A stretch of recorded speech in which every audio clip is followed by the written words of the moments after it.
After my wife died, my son didn't comfort me. He changed the locks and left my life in cardboard boxes on the curb. Days later, the hospital called demanding payment for my surgery. My son had signed the papers, then refused to pay. Not my responsibility anymore, he said. At the will reading, he leaned close and mocked me in joy being homeless. I made sure you get nothing. Then the lawyer calmly said, "There is one final section of the will." That's when my son fainted. Thank you so much for being here and taking a moment to listen to this story. If it resonates with you, please leave a comment and tell me where you're watching from. I truly read and appreciate everyone. Also, just a quick note. Parts of this story have been fictionalized for storytelling and educational purposes. Any names or settings are coincidental, but the lesson behind it is very real, and I hope it's meaningful for you. The phone rang at 11:47 p.m. while I was on my knees in the hallway, sanding the third step from the bottom, the one that had creaked for 6 months, the one Virginia kept reminding me to fix. My hands were covered in sawdust, and I'd been working by the light of a single lamp because I didn't want to wake her. She'd gone to bed early, said she was tired. She was always tired lately. I almost didn't answer. At that hour, it's never good news, but something instinct maybe, or 44 years of marriage teaching me to listen when the universe whispers made me wipe my hands on my jeans and pick up. Mr. Morgan. A woman's voice, professional, careful. The kind of careful that means someone's been trained to deliver bad news. This is Hartford General Hospital. I'm calling about your wife, Virginia Morgan. The sandpaper slipped from my hand. Is she? I couldn't finish. Couldn't make my mouth form the question. Mr. Morgan, I'm so sorry. Your wife was brought in by ambulance at 11:15 tonight. She went into cardiac arrest. We did everything we could, but... A pause. The kind that stretches forever. She didn't make it. I'm so sorry. Massive heart failure, they said. Sudden. Nothing anyone could have done. The lamp in the hallway flickered. The third step still creaked. And Virginia, my Virginia, was gone. I don't remember the drive to Hartford General. I remember grabbing my keys. I remember the cold steering wheel under my hands, the way my fingers wouldn't stop shaking. The Parkinson's makes my hands tremble sometimes, but this was different. This was my whole body trying to reject what I'd just heard. The hospital parking lot was almost empty. I found a spot near the emergency entrance and sat there for a moment, engine still running, staring at the bright lights of the ER. Inside those doors, Virginia was waiting. And I wasn't ready. 44 years, and I still wasn't ready to say goodbye. But you never are you? Nurse Angela Turner met me at the front desk. She was young, maybe 30, with kind eyes and a name tag that caught the fluorescent light. She didn't ask me to fill out paperwork. She just said, "Mr. Morgan, follow me, come," and led me down a hallway that smelled like disinfectant and grief. Room 7. That's where they'd put her. Room 7, like it was just another appointment, just another checkup. Angela opened the door. "Take all the time you need," she said softly and stepped back. I walked in alone. Virginia looked like she was sleeping. That's what everyone says, isn't it? They looked peaceful. They looked like they were sleeping. But it's true. Her face was smooth, relaxed in a way I hadn't seen in months. No pain, no worry. Just still. They'd left her wedding ring on. I noticed that first. 44 years, that ring. I'd bought it at a little jewelry shop in West Hartford in 1979 with 2 months' pay from the construction site. It wasn't fancy, just a simple gold band, but she'd never taken it off. Not once. I reached for her hand. Still warm. Not cold yet. That surprised me. I don't know why. Maybe because in the movies they're always cold.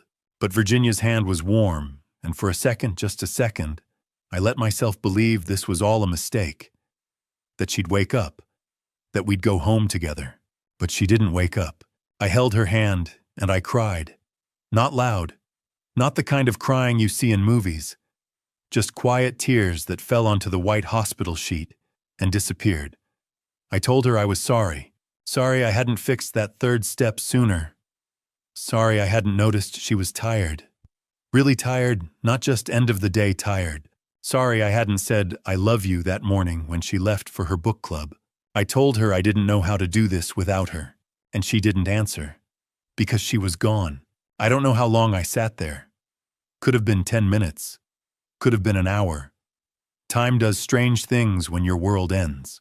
The door opened behind me. I didn't turn around. I knew who it was. I could hear the expensive shoes on the tile floor, the faint buzz of a phone on vibrate. Dad, Mike's voice, flat, no tears. I turned. He was standing in the doorway, still in his work clothes, tailored shirt, no tie phone in his hand. He'd been at some dinner, probably. Some client meeting. His BMW was parked outside next to my old truck, sleek and black, and $40,000 more than I'd ever spent on a car in my life. He glanced at Virginia, just a glance, like he was checking the time, and then looked at me. "We need to talk about arrangements," he said. Not, "How are you holding up?" Not, "I'm sorry, Dad." Not, "I can't believe she's gone." Arrangements. I stared at him. My son. My only son. And I didn't recognize him. "Mike," I started. "The funeral home, the service, all of that. We should get it scheduled fast. Before Christmas, probably." He was scrolling through his phone now, not even looking at me. "I'll handle it. You don't need to worry about the details." "I'm not worried about the details," I said quietly. "I'm worried about your mother." He looked up then. Something flashed across his face, annoyance maybe, and then it was gone. "She's gone, Dad. The details are all that's left." He pocketed his phone and turned to leave. At the door, he paused. "I'll call you tomorrow. We'll figure out next steps." He glanced at Virginia one more time, clinical, detached, like she was a problem to be solved, and walked out. I heard his shoes echoing down the hall. I heard the ding of the elevator. I heard him leave, and I sat there holding Virginia's hand, wondering when my son had become a stranger. As I watched my son scroll through his phone in the hospital hallway, Virginia's hand still warm in mine, I didn't know that this was only the beginning. I didn't know that in 4 days I wouldn't even be allowed into my own home. But I should have, because Virginia had known. She'd known for years, and she'd been planning. 4 days later, I stood at the back of St. Paul's Episcopal Church, watching my wife's funeral from a distance. I'd arrived early 6:30 a.m., an hour before anyone else, because I wanted to see Virginia one more time before they closed the casket. But when I got there, it was already sealed. White roses arranged on top. A framed photo from our wedding day, propped on an easel beside it. Virginia at 22, smiling in a dress she'd sewn herself, holding a bouquet of daisies because roses were too expensive. 44 years ago, a lifetime ago, I stood there alone in the empty church, my hand on the smooth wood of the casket, and said the things I didn't get to say in the hospital. The things I'd thought of at 3 a.m. when sleep wouldn't come. The things that mattered. Then people started arriving and I moved to the back. By 10 a.m., the church was full. Virginia had touched a lot of lives, her book club, her garden club, the women from her quilting group, neighbors we'd known for decades. They filed in quietly, found their seats, whispered condolences that I nodded at, but couldn't really hear. Mike and Tiffany sat in the front row, center seats, like they'd reserved them. Mike wore a black suit that probably cost more than my truck. Tiffany wore pearls. They looked like they'd stepped out of a magazine, polished, appropriate, the picture of grieving family. Mike had his arm around Tiffany's shoulders. Every few minutes she'd dab at her eyes with a tissue, though I never saw any tears. Amanda sat 3 rows back with Joshua. I caught her eye once when she first came in, and she looked away. Not coldly, just quickly, like she couldn't decide where to land. Joshua squeezed her hand. She stared straight ahead. Dylan wasn't there. When I asked Mike about it yesterday on the phone, he'd said, "He's too young to handle this, Dad. Better he remembers Grandma the way she was." Dylan was 16. old enough to handle a funeral, old enough to say goodbye. But Mike had decided for him. Pastor Williams kept the service short, opened with a prayer read from Psalms, talked about Virginia's kindness and her love for her family. It was nice. Generic, but nice. The kind of service you give someone when you know them a little, but not enough to really capture who they were. Then Mike stood up to give the eulogy. He walked to the podium with a folded piece of paper in his hand. Printed, I noticed, not handwritten. He smoothed it out, cleared his throat, and looked at the congregation with an expression I'd seen him practice in the mirror when he was in high school, somber, composed, in control. My mother, he began, was a devoted wife and a devoted mother. I felt something tighten in my chest. She gave everything to her family. She made our house a home. She taught us the value of hard work and the importance of— He paused, glanced down at his paper. The importance of being practical. Practical. Virginia hated that word. Be practical, Virginia. People used to tell her when she wanted to plant a garden on a construction worker's salary. Be practical, they said, when she insisted on driving 40 miles to visit her mother every Sunday, even though gas was expensive. She'd smile and do it anyway. Because Virginia wasn't practical. She was loving, she was stubborn, she was willing to sacrifice comfort for the people she cared about. But Mike didn't mention any of that. Mom would want us to honor her memory. He continued, by being realistic about what comes next, by taking care of business, by— He looked directly at me for the first time. By making smart decisions for the family's future. I understood what he was really saying. Sell the house, move on, don't be sentimental. The rest of the eulogy blurred. Something about cherishing memories. Something about moving forward. The words didn't matter. What mattered was the performance. Mike had rehearsed this. Every pause, every inflection. This wasn't grief. This was a presentation. When he finished, people applauded softly. He returned to his seat. Tiffany took his hand, and I stood in the back invisible, wondering when my son had learned to lie so well. The service ended.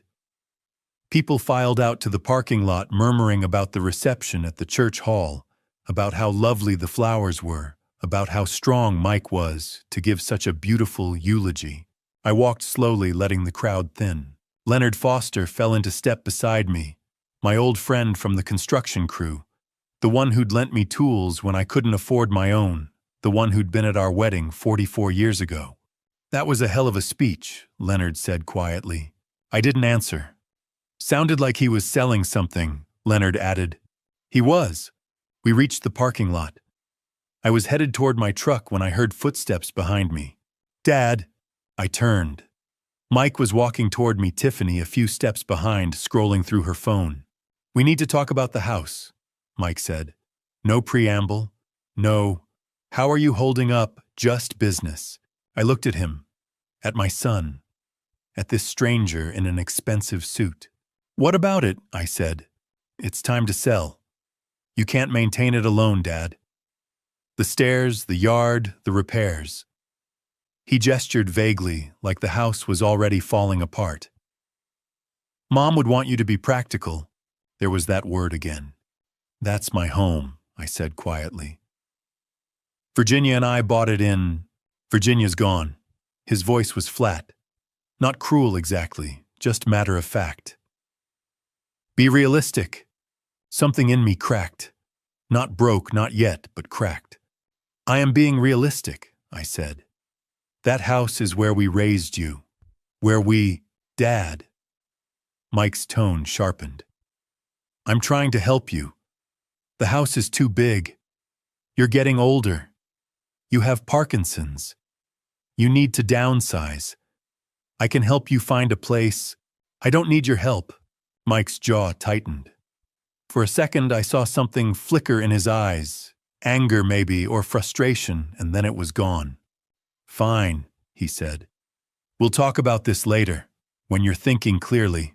He turned and walked back to his BMW. Tiffany followed without looking up from her phone. Leonard stepped closer. "You okay?" I watched Mike's car pull out of the parking lot, tires crunching on gravel, and disappear down the street. "No," I said, "I'm not." Leonard put a hand on my shoulder. "Come stay with me tonight. You shouldn't be alone." I almost said no. Almost said I'd be fine. But the truth was, I didn't want to go back to that empty house. Not yet. "Okay," I said. We walked to our trucks together, and I tried not to think about Mike's words. Tried not to think about the way he'd said, "Be realistic," like fume. Like Virginia's life, our life together was something that could be reduced to square footage and market value.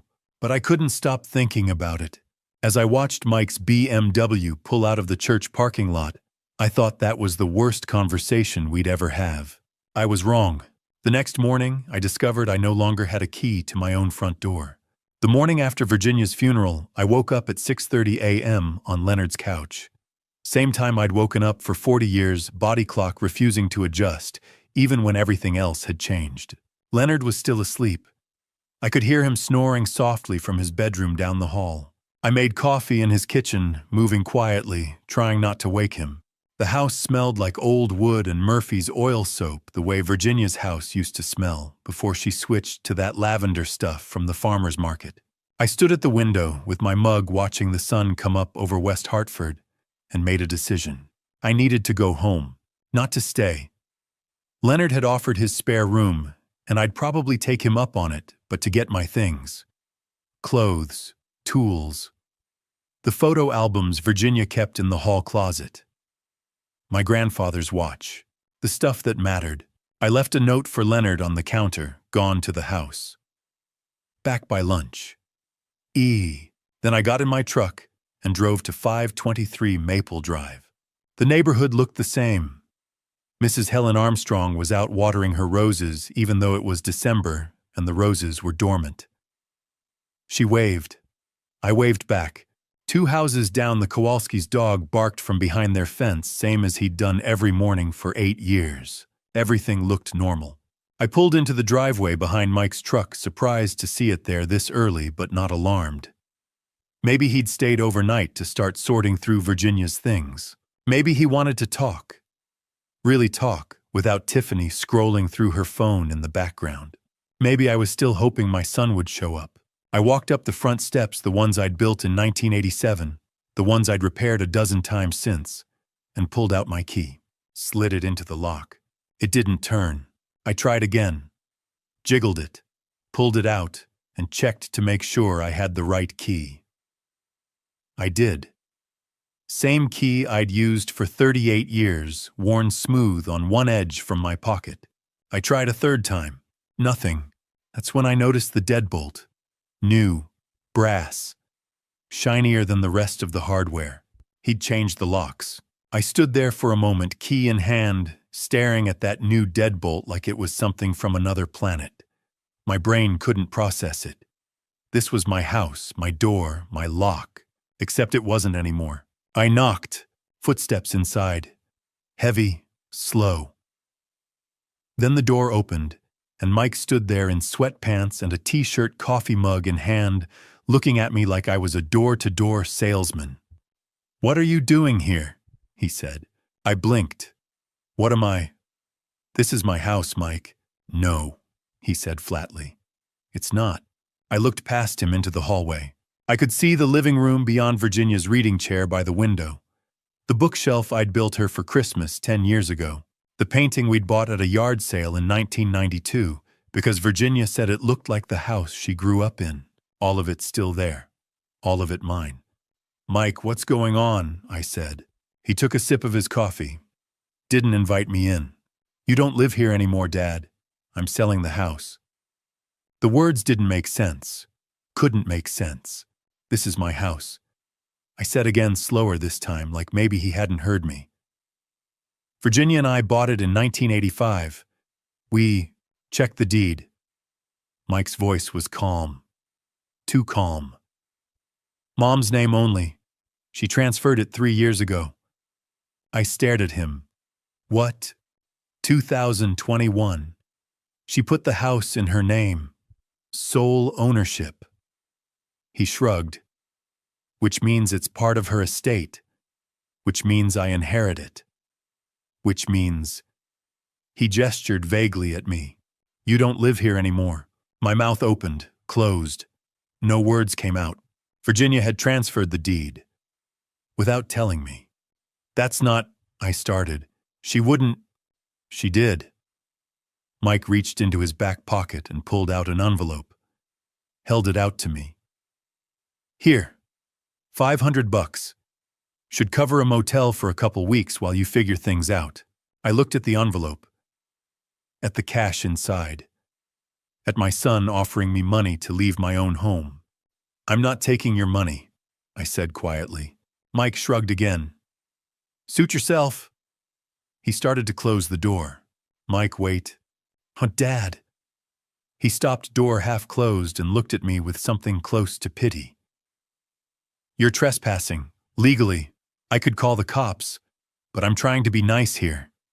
So take the money, get a room, and we'll figure out next steps later. Next steps. My voice cracked. This is my home. Was your home? He pushed the door shut. I heard the deadbolt slide into place. New. Brass. Locked. I stood there on my own front porch. The porch I'd rebuilt twice, the porch where Virginia and I used to sit on summer evenings, with lemonade and the newspaper, and I didn't know what to do. Then I saw the boxes, 3 of them. Cardboard, taped shut. Sitting at the end of the driveway near the curb like trash waiting for pickup.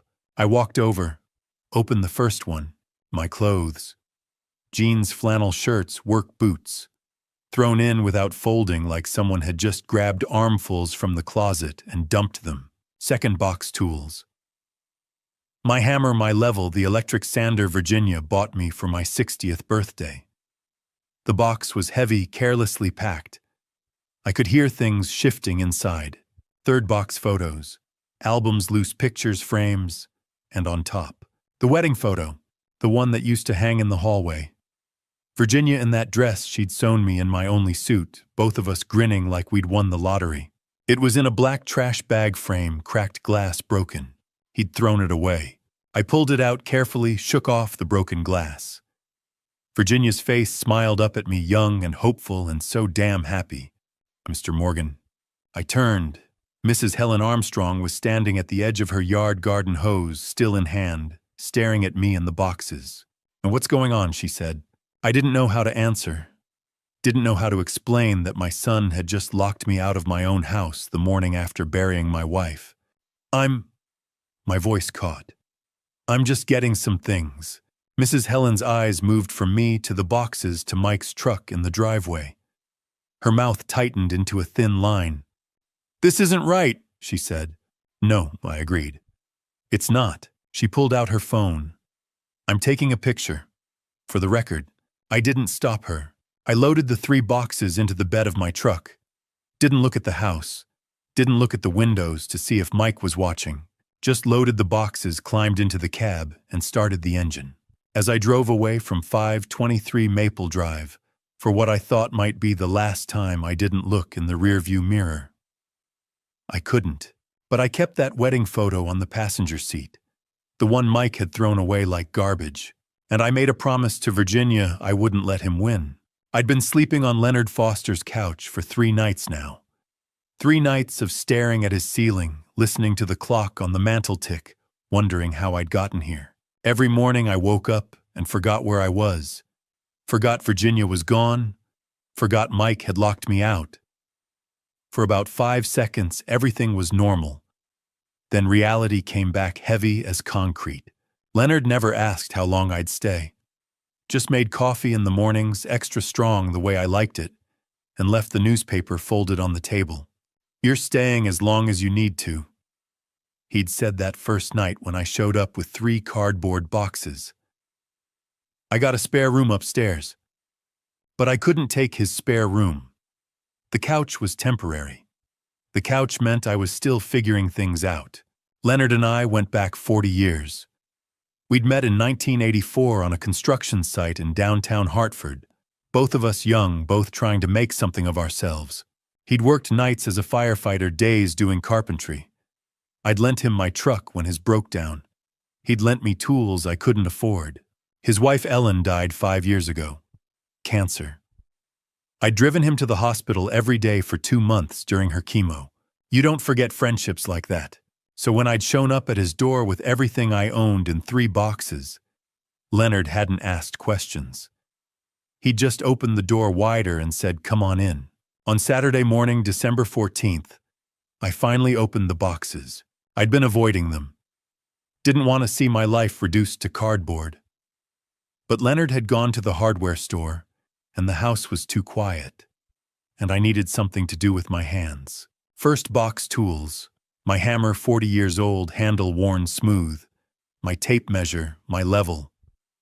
The electric sander Virginia had given me for my 60th birthday. I set it aside, throat tight. Second box: clothes. Jeans, flannel shirts, work boots. Everything smelled like cedar, like our bedroom. Like home. Third box: photos. I pulled out the wedding album. Virginia in that dress she'd sewn herself because a real wedding dress cost too much. Me in my cousin's borrowed suit, 2 sizes too big. Both of us grinning like we'd won the lottery. We'd gotten married at City Hall on a Tuesday. Just us and 2 witnesses and a judge who'd said, "You kids look happy." We were. I turned the page. Our first apartment. Virginia pregnant with Mike. Pictures I hadn't looked at in years. I closed the album. Couldn't look anymore. At the bottom of the box, I found Virginia's gardening journal. Notes about planting schedules, watering times where the sun hit best. The last entry was from October. Lavender doing well this year. Edward says the smell reminds him of his grandmother. I sat on Leonard's floor holding that journal, and something in me cracked. Leonard came home around noon, took one look at me surrounded by boxes and albums and didn't say anything. Just sat down on the floor next to me. "You need a lawyer," he finally said. I shook my head. I don't even know where to start. Oh, did Virginia have a lawyer? I thought about it. Maybe she handled all the paperwork. Leonard nodded toward my wallet on the coffee table. Check. I didn't know what I was looking for, but I opened it anyway. Driver's license, credit card, $23, insurance card, and a business card. Small. White. Bent from being in my wallet for who knows how long. Christine Lawson. Estate Attorney, Harrison and Cole Law Offices, 203555047. I turned it over. On the back in Virginia's handwriting, I'd know those looped L's anywhere, was a note. If something happens. CL. I stared at it.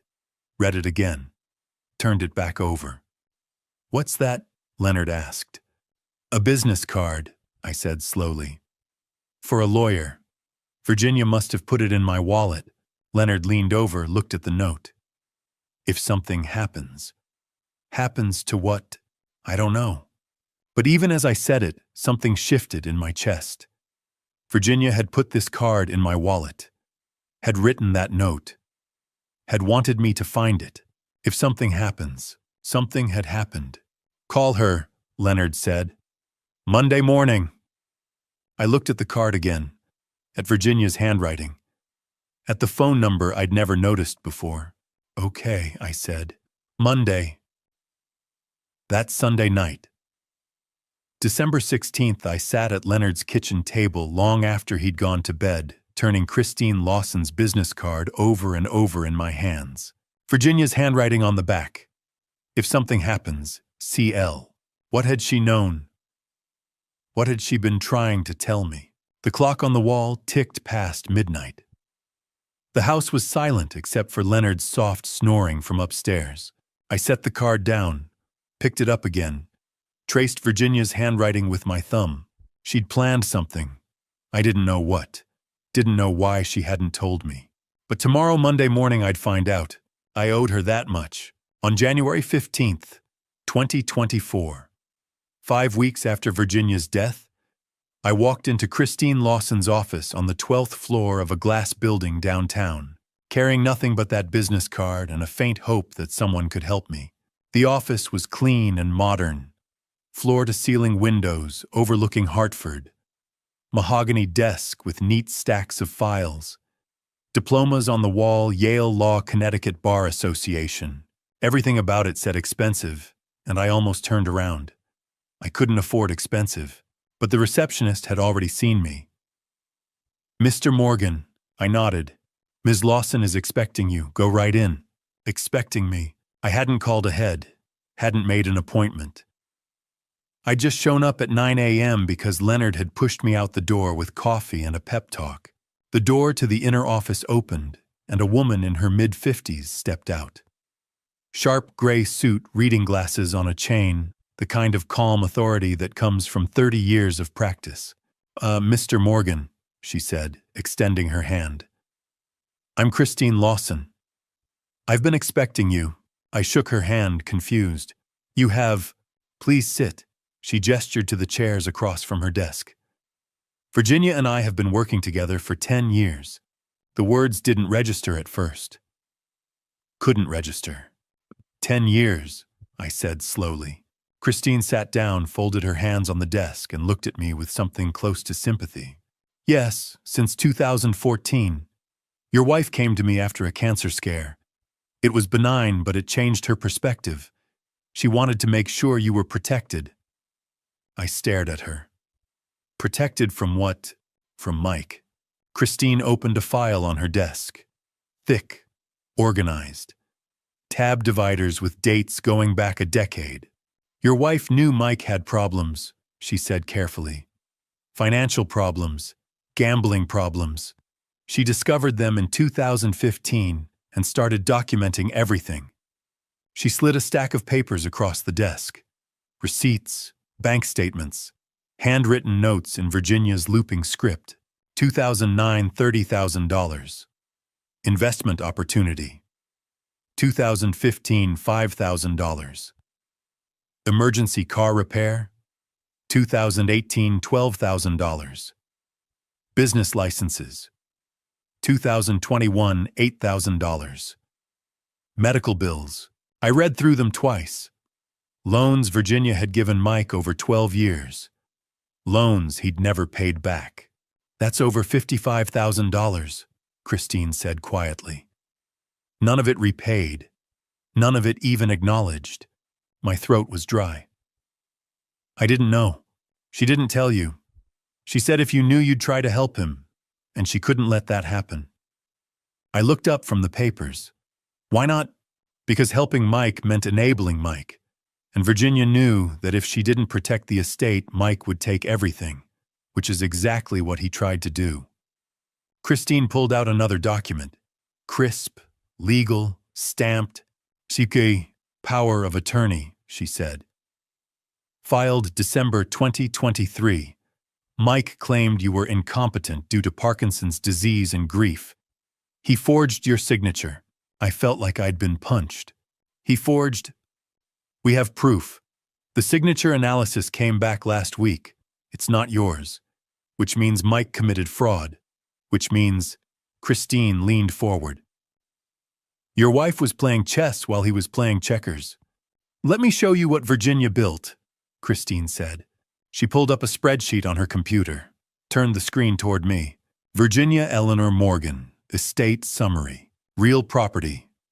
523 Maple Drive, Hartford, Connecticut. $520,000. Deed transferred to Virginia E. Morgan, sole ownership. March 2021. Life insurance. Northwestern Mutual Policy, number 8847392. $400,000. Beneficiary Edward Morgan. Financial accounts, savings. Hartford Federal Credit Union. $178,000. Stocks/bonds Fidelity. $78,000 401k retirement account. $95,000. Total estate value $1,271,000. I couldn't speak. Couldn't process the numbers. $1 million. Virginia had saved $1 million. How I finally managed. She worked part-time as a bookkeeper for 10 years, Christine said. Quiet work. Careful work. Every paycheck went into accounts in her name only. She never told Mike. Never told you, because she knew Mike would find a way to take it. I thought about Virginia coming home from work. Tired. Always tired lately. I thought she was just getting older. Thought the bookkeeping job was just something to keep her busy. She'd been building a fortress. The house deed. Christine continued. Transferred in 2021. You signed the papers, but I doubt you noticed. Virginia told you it was for tax purposes. I remembered. Vaguely. Sitting at the kitchen table, Virginia sliding papers in front of me. Just a formality, honey. Saves us on property taxes. I'd signed without reading. It saved more than taxes, Christine said. It saved your home. Mike can't touch it. It's not marital property. It's not his. It's yours. What do I do now? I asked. Christine closed the file. We wait. Wait. For the will reading, June 20th. Virginia's will is ironclad. Witnessed. Notarized.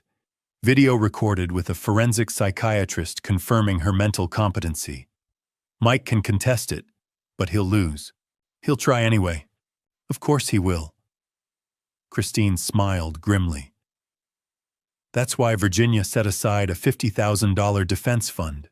For legal fees. For your protection. She thought of everything. I sat back in the chair, overwhelmed. Virginia had known. For 10 years, she'd known Mike would do this. And she'd spent a decade quietly, carefully, methodically building a wall between him and me. Why didn't she tell me? I said. Christine's expression softened. Because you would have tried to fix it, tried to save Mike. And Virginia knew. She paused. Some people can't be saved. They can only be contained. I left Christine's office at noon, walking out into the January cold with a folder full of documents I didn't fully understand, and a head spinning with numbers and plans and revelations. Virginia had saved over $1 million. She'd transferred the house deed. She'd documented Mike's loans. She'd hired a lawyer. She'd recorded a video. She'd set aside money for my defense. For 10 years, she'd been 3 steps ahead. And I'd had no idea. As I walked to my truck, my hands were shaking. Not from the Parkinson's, not this time. From something else. Gratitude. Grief. Awe. Virginia had known. She'd always known. And she'd protected me. But as I sat in the truck key in the ignition, staring at the folder on the passenger seat, one question burned in my mind. What else had she planned that I didn't know about? 3 days after meeting Christine, I couldn't sleep. It was 2 a.m. and I kept thinking, if Virginia had planned this for 10 years, there had to be more. There had to be something she left for me. Leonard found me in the kitchen, staring out the window. You're not sleeping, he said. Can't. I keep thinking there has to be more. Something Virginia left. Leonard was quiet for a moment. Then, there's a box in my attic. Virginia dropped it off 2 years ago. Said to give it to you when the time comes. I looked up. Show me. The attic stairs creaked. Leonard pulled the cord for the overhead bulb. In the corner on top of old boxes sat a brown cardboard box, taped shut. On the side in Virginia's handwriting, for Edward. When the time comes. My hands shook as I carried it downstairs. We set it on the kitchen table. I cut the tape with my pocket knife. Inside, everything was organized. That was Virginia meticulous, nothing left to chance. Bank statements. Hartford Federal Credit Union. Account in Virginia's name only. Opened March 2014, 10 years of deposits. Final balance $178,412. House deed. Transfer documents March 2021. From Edward and Virginia Morgan to Virginia E. Morgan sole ownership. My signature at the bottom. I'd signed it thinking it was for taxes, insurance policies. Northwestern Mutual, life insurance $400,000. Beneficiary Edward Morgan, and then a thick envelope. Rubber banded, bulging. I opened it. 67 receipts, each one paper-clipped with a handwritten note. October 2009. Check. Leonard found me in the kitchen, staring out the window. "You're not sleeping," he said. "I can't. I keep thinking there has to be more. Something Virginia left." Leonard was quiet for a moment. Then, "There's a box in my attic. Virginia dropped it off 2 years ago. Said to give it to you when the time comes." I looked up. "Show me." The attic stairs creaked. Leonard pulled the cord for the overhead bulb. In the corner on top of old boxes sat a brown cardboard box, taped shut. On the side in Virginia's handwriting, for Edward, "When the time comes." My hands shook as I carried it downstairs. We set it on the kitchen table. I cut the tape with my pocket knife. Inside, everything was organized. That was Virginia meticulous, nothing left to chance. Bank statements. Hartford Federal Credit Union. Account in Virginia's name only. Opened March 2014. 10 years of deposits. Final balance $178,412. House deed. Transfer documents, March 2021. From Edward and Virginia Morgan to Virginia E. Morgan, sole ownership. My signature at the bottom. I'd signed it thinking it was for taxes, insurance policies, Northwestern Mutual, life insurance $400,000, beneficiary Edward Morgan, and then a thick envelope, rubber banded, bulging. I opened it, 67 receipts, each one paper-clipped with a handwritten note. October 2009, check $1,847, $30,000. Investment opportunity. Mike. Never repaid. June 2015, cash, $5,000. Emergency car repair. Mike. Car repossessed 3 months later. November 2018, check $3,392, $12,000. Business licenses. Mike. Business never opened. March 2021, bank transfer $8,000. Medical bills. Mike. Gambling debts. 12 years of loans. Everyone documented. Everyone with Virginia's notes. At the bottom, a piece of notebook paper. He never paid back a cent. There was one more thing, a sealed envelope, white, my name on the front. Underneath read this alone. Leonard quietly left the room. My dearest Edward, if you're reading this, I'm gone. And I'm so sorry I'm not there with you. But I want you to know I've been preparing for this day for a very long time. I've known about Mike's problems since 2009. The gambling, the debts, the lies. At first I thought I could help him. I gave him money. I believed his stories, but the money disappeared, and the stories kept changing, and I realized he wasn't going to stop. I couldn't tell you. I know how that sounds. I know you're probably angry with me right now. But Edward, if I'd told you, you would have tried to fix it. You would have given him more money, more chances. You would have believed him, because that's who you are. You see the best in people even when they don't deserve it. I couldn't let that happen.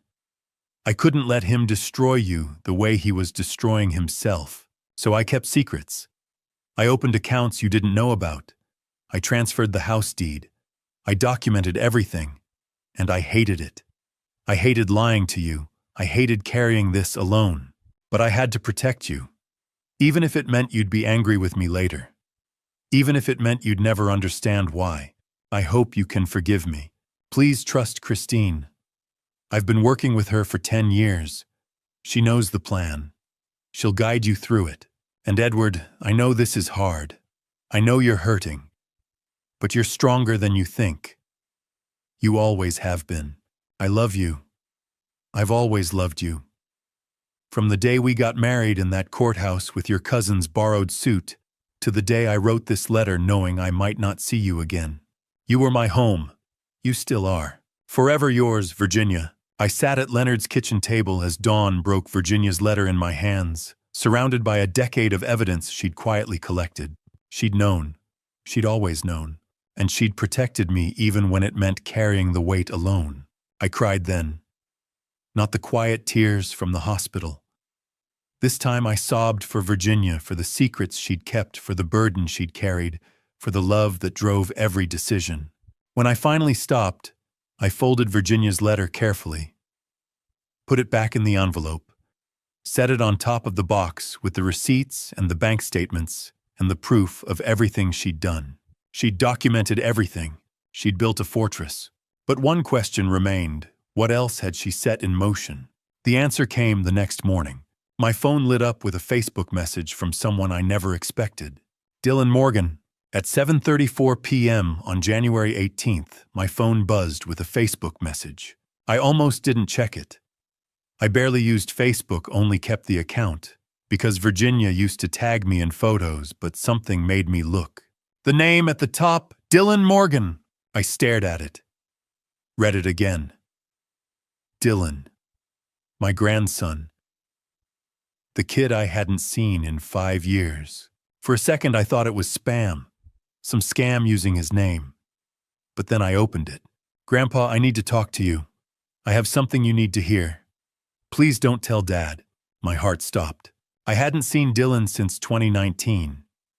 He'd been 11 then, still a kid, still excited about comic books and building things with his hands. We'd spent every Sunday together for 9 years. I'd taught him basic carpentry, how to use a level, how to measure twice and cut once. He'd loved it. Then one day in March 2019, Mike stopped bringing him. He's busy with school, Mike had said when I'd asked. Got a lot of homework. You know how it is. I'd nodded, believed him.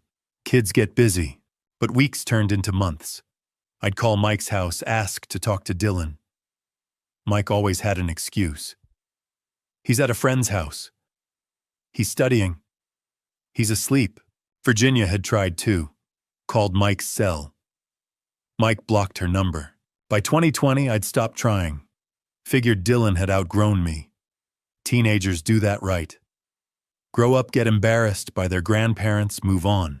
But this message, please don't tell Dad, suggested something else. I showed Leonard the phone. What do you think? I said. Is it real, or is Mike messing with me? Leonard read the message twice. Could be a trap. That's what I'm thinking. But what if it's not? Leonard looked at me. What if the kid actually needs you? I stared at the screen, at Dylan's name, at the words, I need to talk to you. Only one way to find out, Leonard said. I typed slowly, thumb shaking. Dylan, is this really you? The reply came immediately. 3 dots. Then, yes, Grandpa, it's me. I'm 16 now. I remember you used to teach me carpentry on Sundays. You made me that wooden box for my Legos, the one with the sliding lid. I sat down hard. The Lego box. I'd made it in 2018, Dylan's 11th birthday. He'd been obsessed with Legos, had them scattered all over Mike's living room.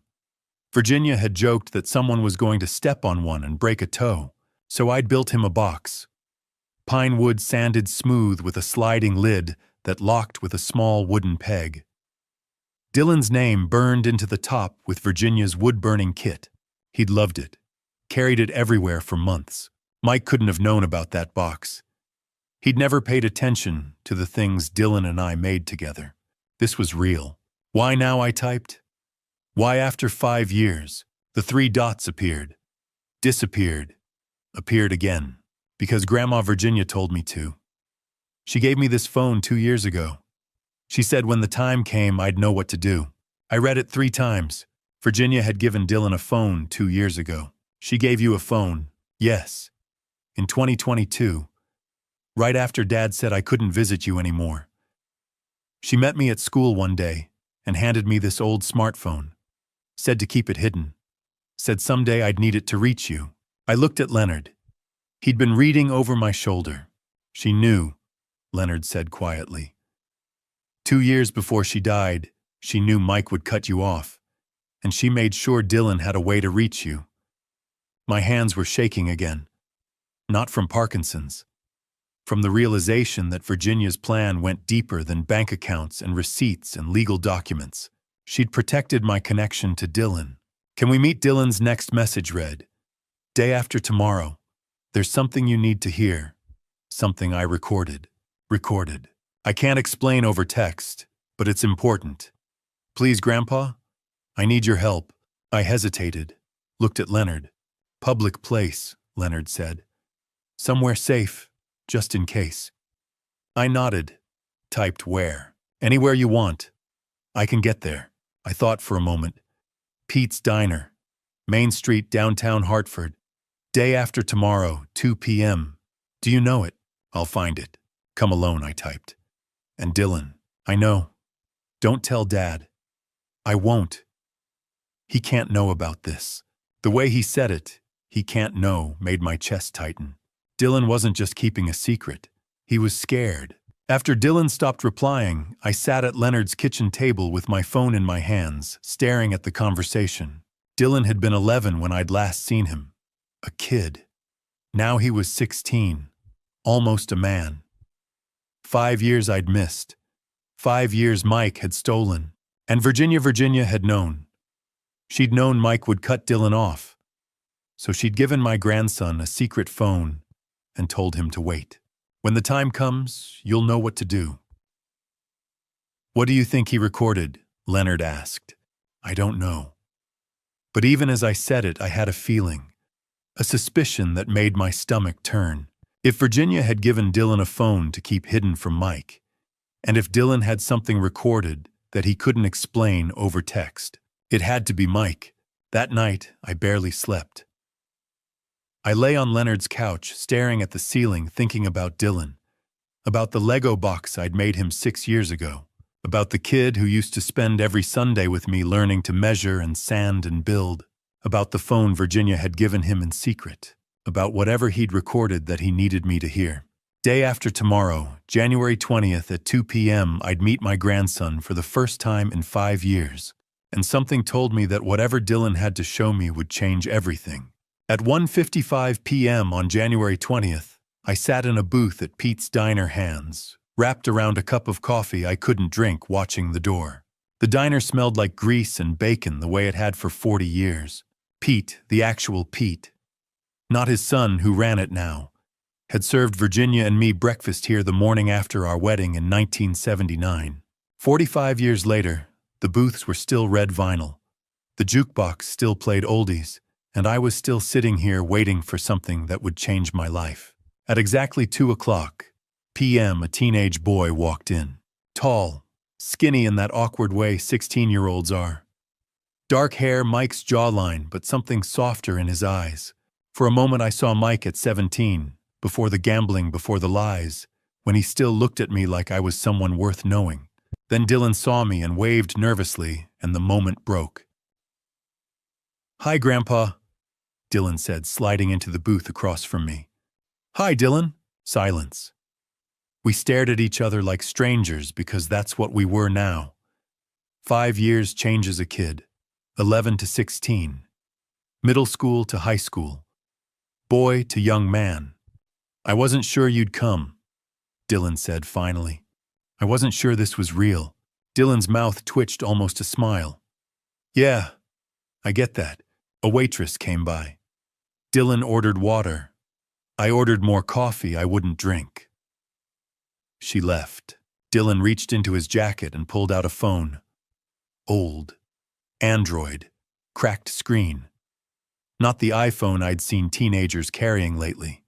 "Grandma gave me this in 2019, Dylan said. "Right after Dad stopped letting me visit you. She met me outside school one day and handed it to me. Told me to hide it. Said someday I'd need it." I looked at the phone. At Virginia's foresight reaching back 5 years. "Why?" When I asked, Dylan's eyes met mine. "She said when the time came I'd know what to do." He paused. She was right. Dylan tapped the phone screen, opened a folder, selected a file. "Thanksgiving 2022, he said. 14 months ago. I was in my room. They were in the kitchen. They thought I couldn't hear them. He pressed play. The audio was muffled at first, background noise, dishes clinking. Then voices.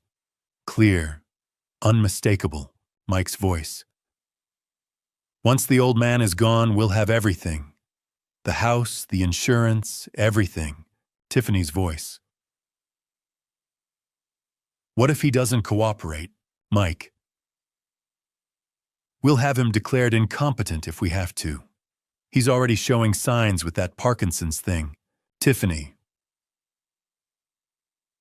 What about your mom, Mike?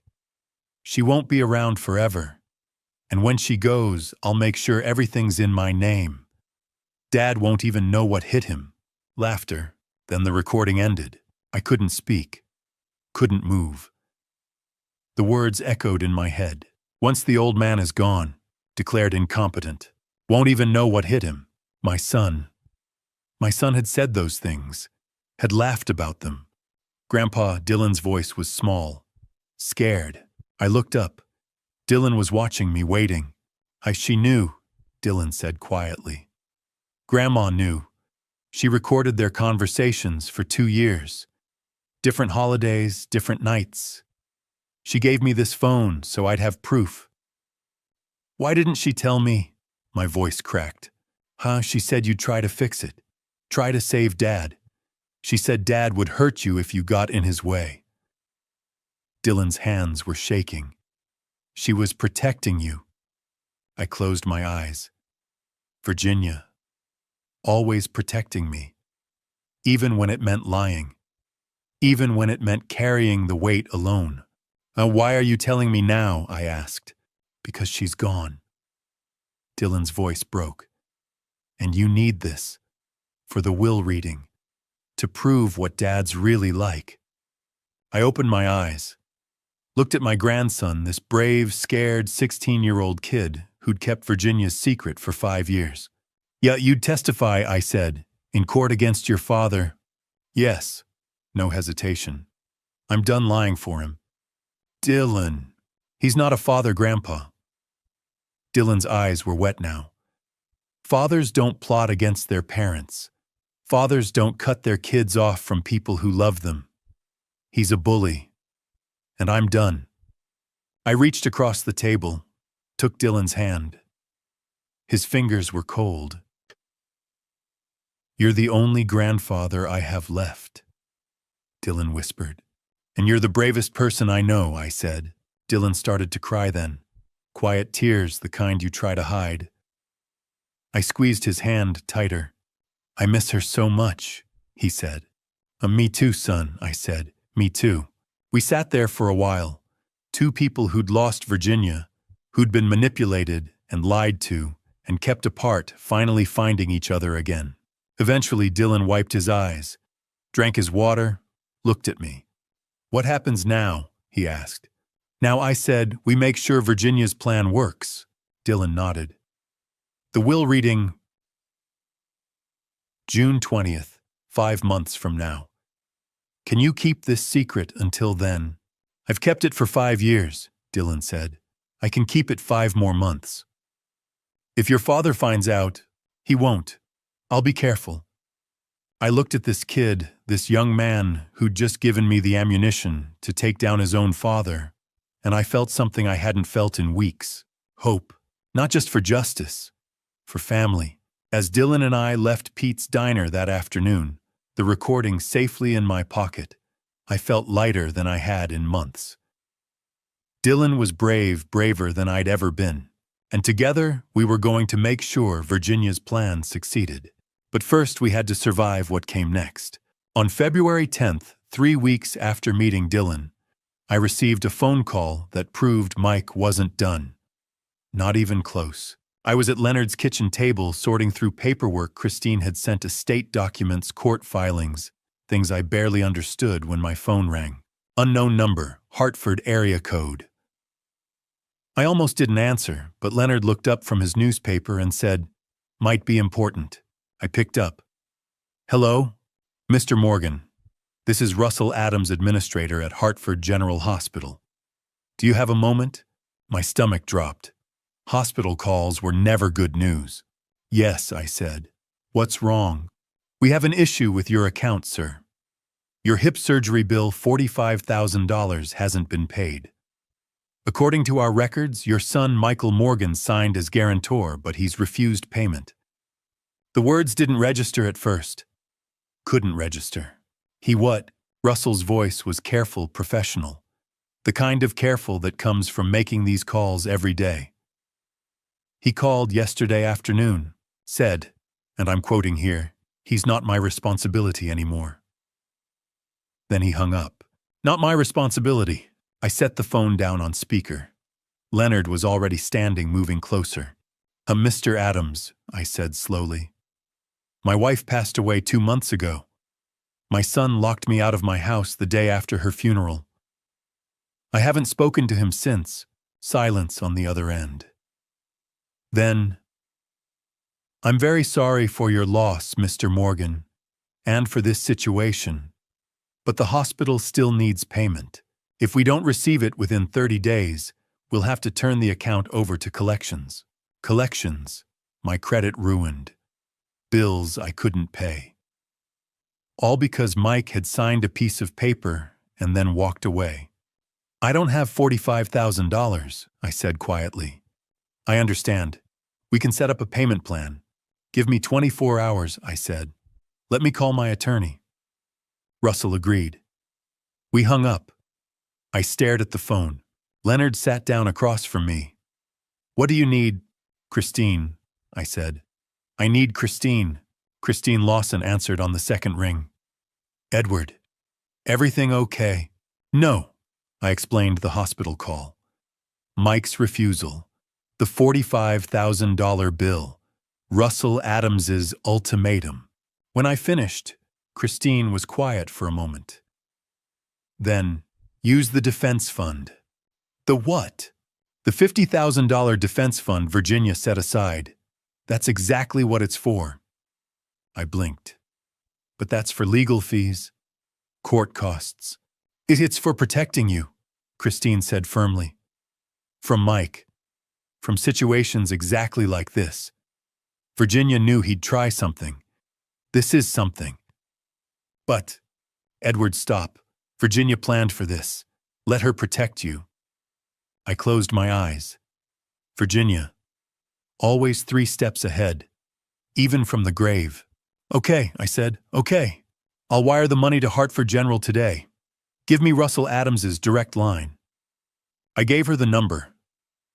Christine was silent for a moment, typing, probably entering it into her system. "What about Mike?" I asked. "He signed as guarantor.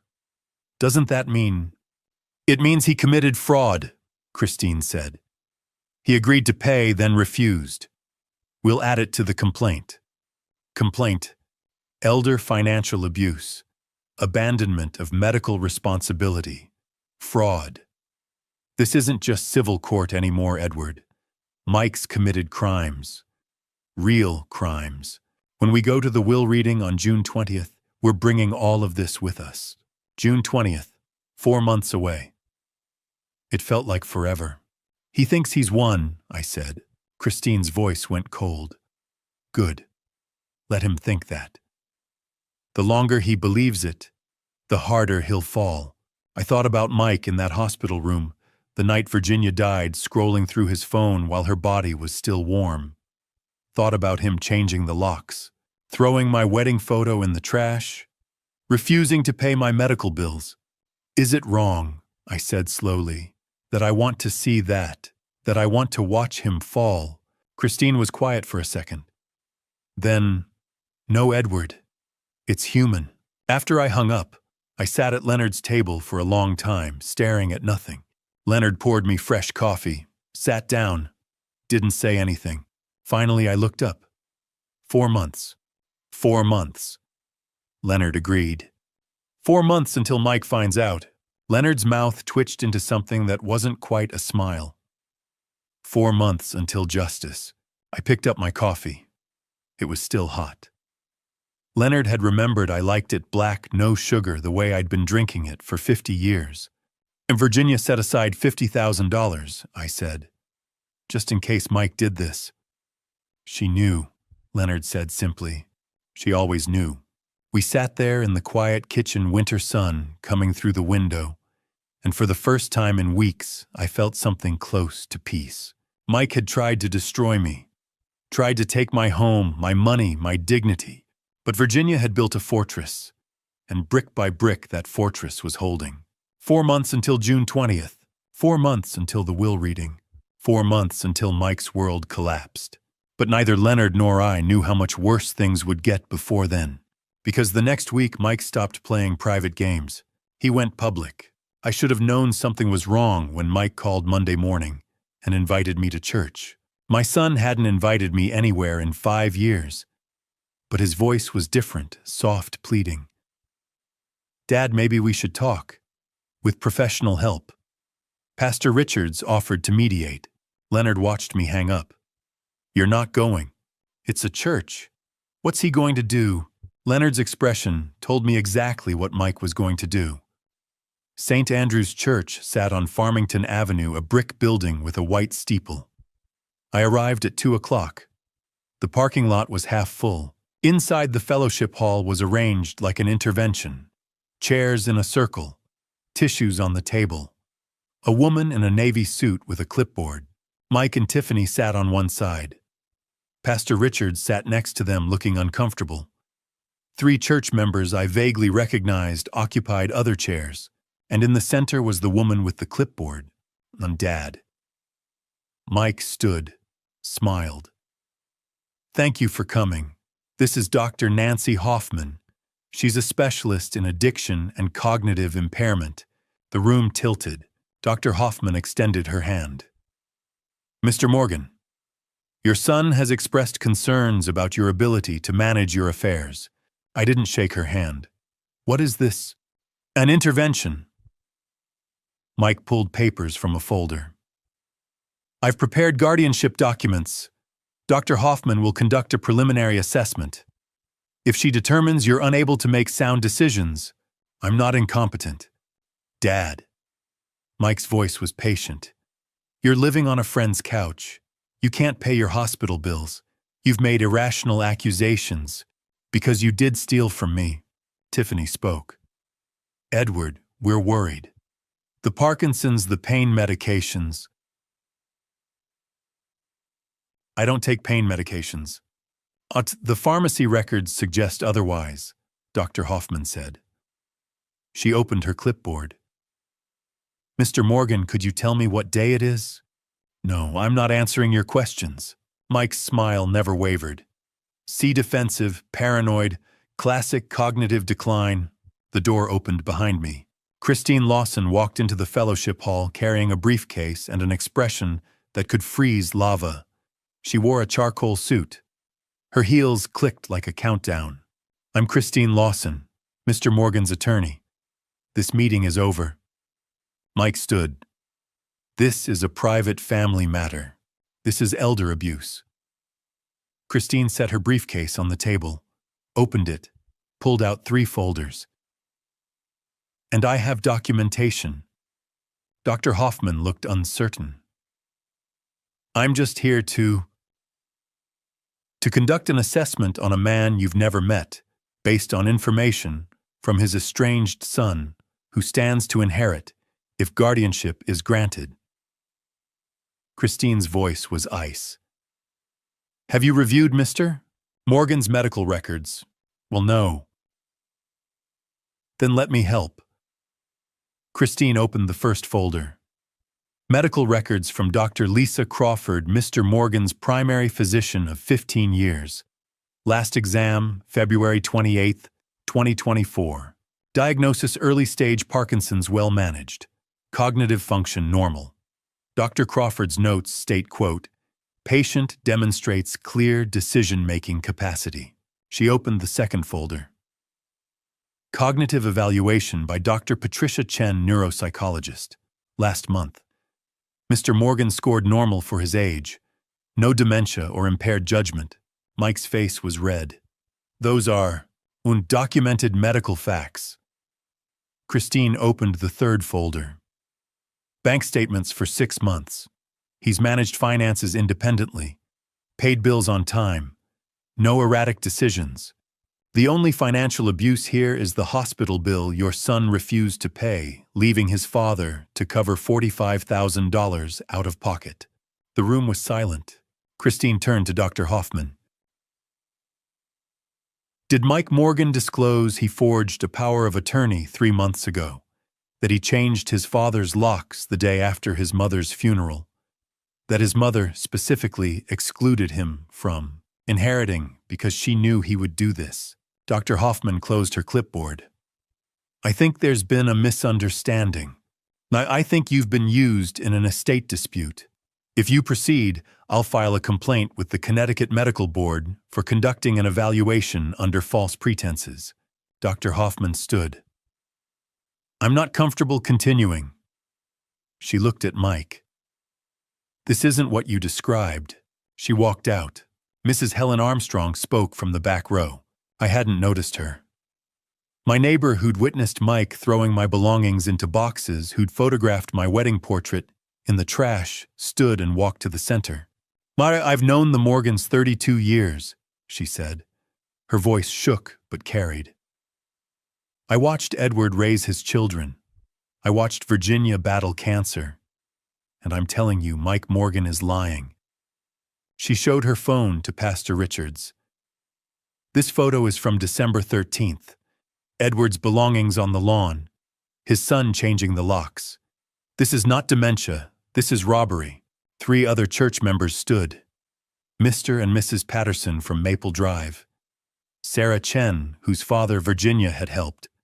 We've seen this, Mr. Patterson said. Pastor Richards closed his eyes. When he opened them, he looked at Mike.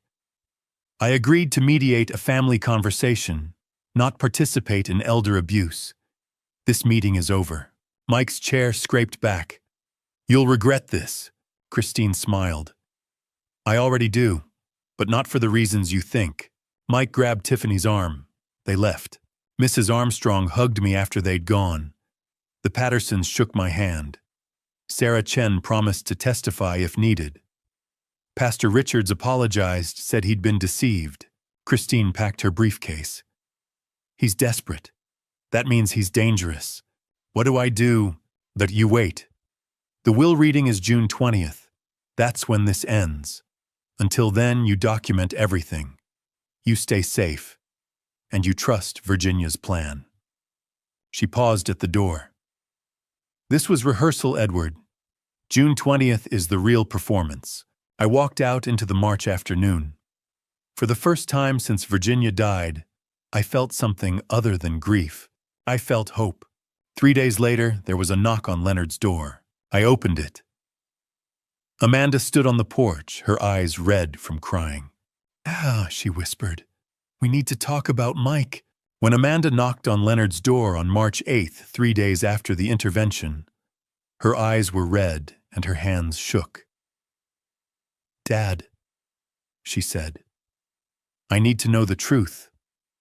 I opened the door. My daughter stood on the porch in her nursing scrubs. Hair pulled back, mascara smudged. She looked like she'd driven here straight from her shift at Hartford Hospital without stopping to breathe. Could you come in? I said. She stepped inside. Hadn't visited since the funeral. 3 months. Leonard nodded from the kitchen and disappeared upstairs, giving us space. Amanda sat on the couch where I'd been sleeping, folded her hands, unfolded them. Mike called me yesterday. He said you were at church, that there was an intervention. There was. He said you refused help, that you got angry and stormed out, that your lawyer showed up and made threats. She looked up. Is that true? That's Mike's version. What's yours? I sat in Leonard's recliner. What exactly did Mike tell you? Amanda's voice cracked. That you're addicted to pain medication, that you can't take care of yourself, that Mom left the house to him because she knew you couldn't manage it. She wiped her eyes. That you're sick, Dad, that you need help and you won't accept it. And you believed him. I don't know what to believe anymore. The words burst out. You're my father, and he's my brother, and Mom is gone, and I don't know who's telling the truth. I leaned forward. Sit down. There's something you need to hear. I pulled out the phone Dylan had given me. The old phone Virginia had given him in 2019. Found the recording. Pressed play. Amanda listened. At first, her expression was confused. Then it changed. Her hand came up to cover her mouth. Mike's voice. Once the old man is gone, we'll have everything. The house is worth $500,000. Life insurance is $400,000. Savings stocks, the 401k, we're talking over $1 million. Tiffany's voice. What if he doesn't cooperate? Mike's voice. We'll have him declared incompetent. The Parkinson's thing makes it easy. Get a doctor to say he can't manage his affairs. Then we file for guardianship. Amanda's face went white. Oh my God. Tiffany's voice. What about Amanda? Mike's voice. Amanda will side with me. She always does. I stopped the recording. Amanda was crying. Dylan recorded this. Your mother gave him the phone 2 years before she died. She knew Amanda. She knew everything. Knew what, since when? 10 years. I kept my voice steady. Your mother started planning in 2014.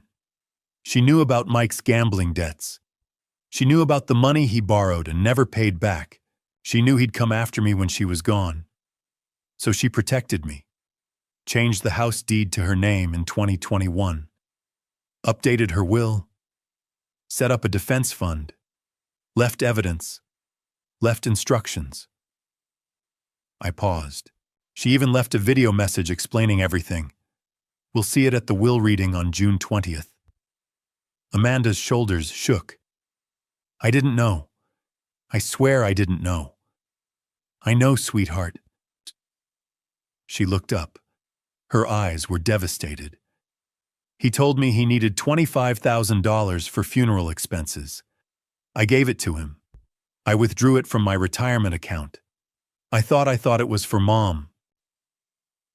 The room went silent. He told your mother the same thing in 2018, I said quietly. Said he needed $12,000 for business licenses. She gave it to him. He never paid it back. There are 67 receipts in a box your mother left me.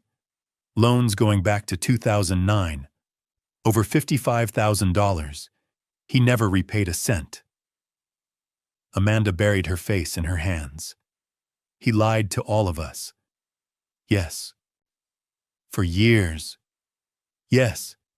She looked up. What do I do, Dad? I reached across and took her hand. You get to choose. I won't force you. I won't guilt you. Mike is your brother. That's real, but you get to decide who you stand with. Amanda squeezed my hand. I choose you. I'm standing with you, Dad. Her phone rang. Joshua, she answered on speaker. Hey, Joshua's voice said. Everything okay? You left the hospital in a hurry. Amanda's voice shook. Josh, I need to tell you something. She explained everything. The recording, the loans, the lies, Virginia's 10-year plan. When she finished, there was silence on the line. Then Joshua said, We're going to the will reading. All of us. Amanda wiped her eyes. You sure?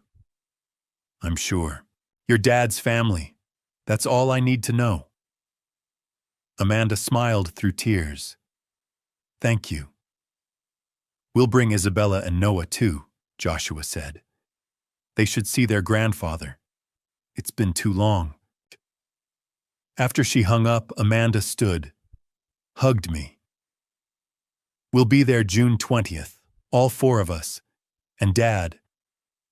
Yeah. I'm sorry for not calling, for not visiting, for believing Mike without asking questions. You didn't know. I should have. She headed for the door. Stopped. Will you be okay? I will now.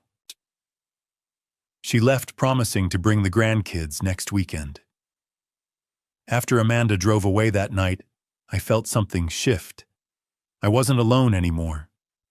Virginia's plan was working. Christine had the evidence. Dylan had the recording. Amanda was standing with me. Even Leonard, who'd given me his couch for 3 months without complaint, was proof that family wasn't always blood. But Mike wasn't done fighting. A week later, Leonard's house was vandalized. Spray paint on the garage door, broken windows, and a message that left no doubt who was responsible. I stood in the driveway at dawn, staring at the words someone had painted in red. Liar. Mike was getting desperate. And desperate men do dangerous things. Leonard stood in his driveway in his bathrobe and slippers, holding a coffee mug. The steam rose into the cold morning air. His face was pale. Jesus Christ, he said. I walked past him to get a better look. The word was 6 feet tall, dripping red paint like blood. 3 windows on the first floor were smashed. Glass glittered on the lawn. The mailbox had been knocked over. The flower beds Virginia had helped Leonard plant 5 years ago were trampled flat. Leonard, I'm so sorry, I said. This is because of me. He turned. His jaw was set. Don't apologize. This proves we're right. Right about what? That your son is out of control. He pulled out his phone. I'm calling the police. I looked at the garage door again, at the word, at what Mike had reduced himself to. Do it, I said. Officer Mark Sullivan arrived 20 minutes later. He was a young cop with a crew cut and kind eyes. He'd been on the force for 10 years, Leonard said. Good guy. Fair. Sullivan walked the perimeter of the house, taking notes. Photographed the spray paint, the broken windows, the mailbox. He asked Leonard if anything was stolen. No, Leonard said. This wasn't about theft. This was about intimidation. Sullivan looked at me. Mr. Morgan, your friend says you know who did this. I do. You have proof. Leonard stepped forward. Security cameras. I installed them after a break-in 2 years ago. Sullivan's expression changed. You have footage. Everything. We went inside. Leonard pulled up the security system on his laptop, found the timestamp 2:34 a.m., pressed play. The screen showed Leonard's driveway in night vision, empty, quiet. Then at 2:34, a black BMW pulled up. No headlights. The driver's side door opened. A man got out. Tall, heavy build, wearing a hoodie. He walked straight to the garage with a spray paint can, started painting. The red letters showed up dark on the camera. Liar. Then he moved to the windows, picked up a rock from the flower bed, smashed 3 windows in quick succession. The sound carried on the recording like gunshots. He kicked over the mailbox, trampled the flowers, got back in the BMW, drove away. The entire thing took 4 minutes. Officer Sullivan rewound the footage, paused on the license plate, zoomed in. The plate was crystal clear. That's your son's car, Sullivan said. It wasn't a question. Yes, Sullivan wrote in his notebook. This is pretty clear-cut. I'm filing charges. Vandalism, destruction of property, criminal mischief. Will that stop him? I asked. Sullivan closed his notebook. It'll slow him down. He'll have to appear in court, pay fines, maybe community service, and it goes on his record. He looked at me. Is there anything else I should know, other incidents? I thought about the intervention, the hospital bill, the forged power of attorney, the locks changed on my own house. A lot, I said. But my lawyer has the documentation. Sullivan handed me his card. Have her call me. We'll coordinate. After Sullivan left, Leonard and I stood in the driveway staring at the garage door. He's losing control, Leonard said. I know. What happens when he loses it completely? I didn't have an answer. I called Christine from Leonard's kitchen. She answered on the second ring. Edward, what happened? I told her about the vandalism, the security footage, the BMW, the police report. Christine was silent for a moment. Then she said, I'm adding this to the complaint. This is witness intimidation now. He's trying to scare you into dropping the case. Is it working? Is it? I looked out the window at Leonard boarding up the broken windows, at the garage door with its bleeding red letters, at my friend who'd given me his couch for 3 months without complaint and was now paying the price. No, I said. It's not working. Good, because we're almost there. 3 more months, June 20th. The will reading, that's when this ends. What if he does something worse before then? Christine's voice was steady. Then we document it. Every threat, every act of vandalism, every violation. We build the case, and when the time comes, we show the judge exactly who Mike Morgan is. After I hung up, I went outside to help Leonard. We spent the afternoon boarding up windows, cleaning glass off the lawn, covering the spray paint with plywood. Neighbors stopped by to ask what happened. Mrs. Armstrong from 3 houses down brought us sandwiches. Mr. Patterson offered to help with repairs. By sunset, the house looked like it was under siege. Leonard stood back surveying our work. You know what the funny thing is? What? I've lived in this house for 32 years, raised my kids here, lost my wife here, never had a single problem. He turned to me. You move in for 3 months, and suddenly I'm a crime scene. I'm sorry. Don't be. He clapped me on the shoulder. This is what family does, and your family now. That night, I lay on Leonard's couch staring at the ceiling, thinking about Mike, about how far he'd fallen, how desperate he'd become. The intervention had failed. The vandalism had failed. What would he try next? I didn't know then that the worst was still ahead. That 3 months later, on June 17th, Mike would show up at Leonard's door at midnight drunk and furious. That Officer Sullivan would be called back. And that this time the police wouldn't just file a report. They'd make an arrest. But on March 15th, boarding up broken windows in the fading light, I only knew one thing: Mike was running out of options. And when desperate men run out of options, they become dangerous. We had 3 months until the will reading. 3 months to stay safe. 3 months to trust Virginia's plan. I just hoped it would be enough. At 11:30 on the night of June 17th, 3 days before the will reading, Leonard and I were watching the late news when someone started pounding on the front door. Not knocking, pounding, like they were trying to break through with their fists. I knew before Leonard checked the window. I knew from the rhythm of the blows, from the rage behind them. It was Mike. Leonard pulled back the curtain. His face went pale. His BMW's in the driveway, engines still running. The pounding got louder. Open up! Mike's voice slurred and furious. Open this goddamn door! Leonard let the curtain fall. He's drunk. Don't open it. Wasn't planning to. Mike kicked the door. The whole frame shook. I know the old man's in there. You think you've won. You think that will reading is going to change anything. My hands started trembling. The Parkinson's always got worse when I was afraid. I shoved them in my pockets. Mom left everything to me. Mike shouted.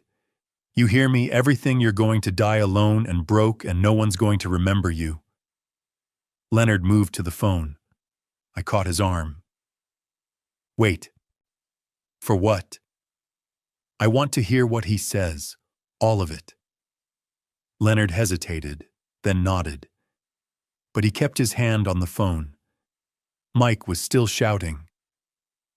That house is mine. The insurance money is mine. Amanda was supposed to side with me. She always sided with me. But you turned her against me. You poisoned my own daughter against me. I closed my eyes. Amanda, my daughter, who'd cried in this living room a month ago, who'd chosen to stand with me. Mike couldn't forgive that. And Dylan.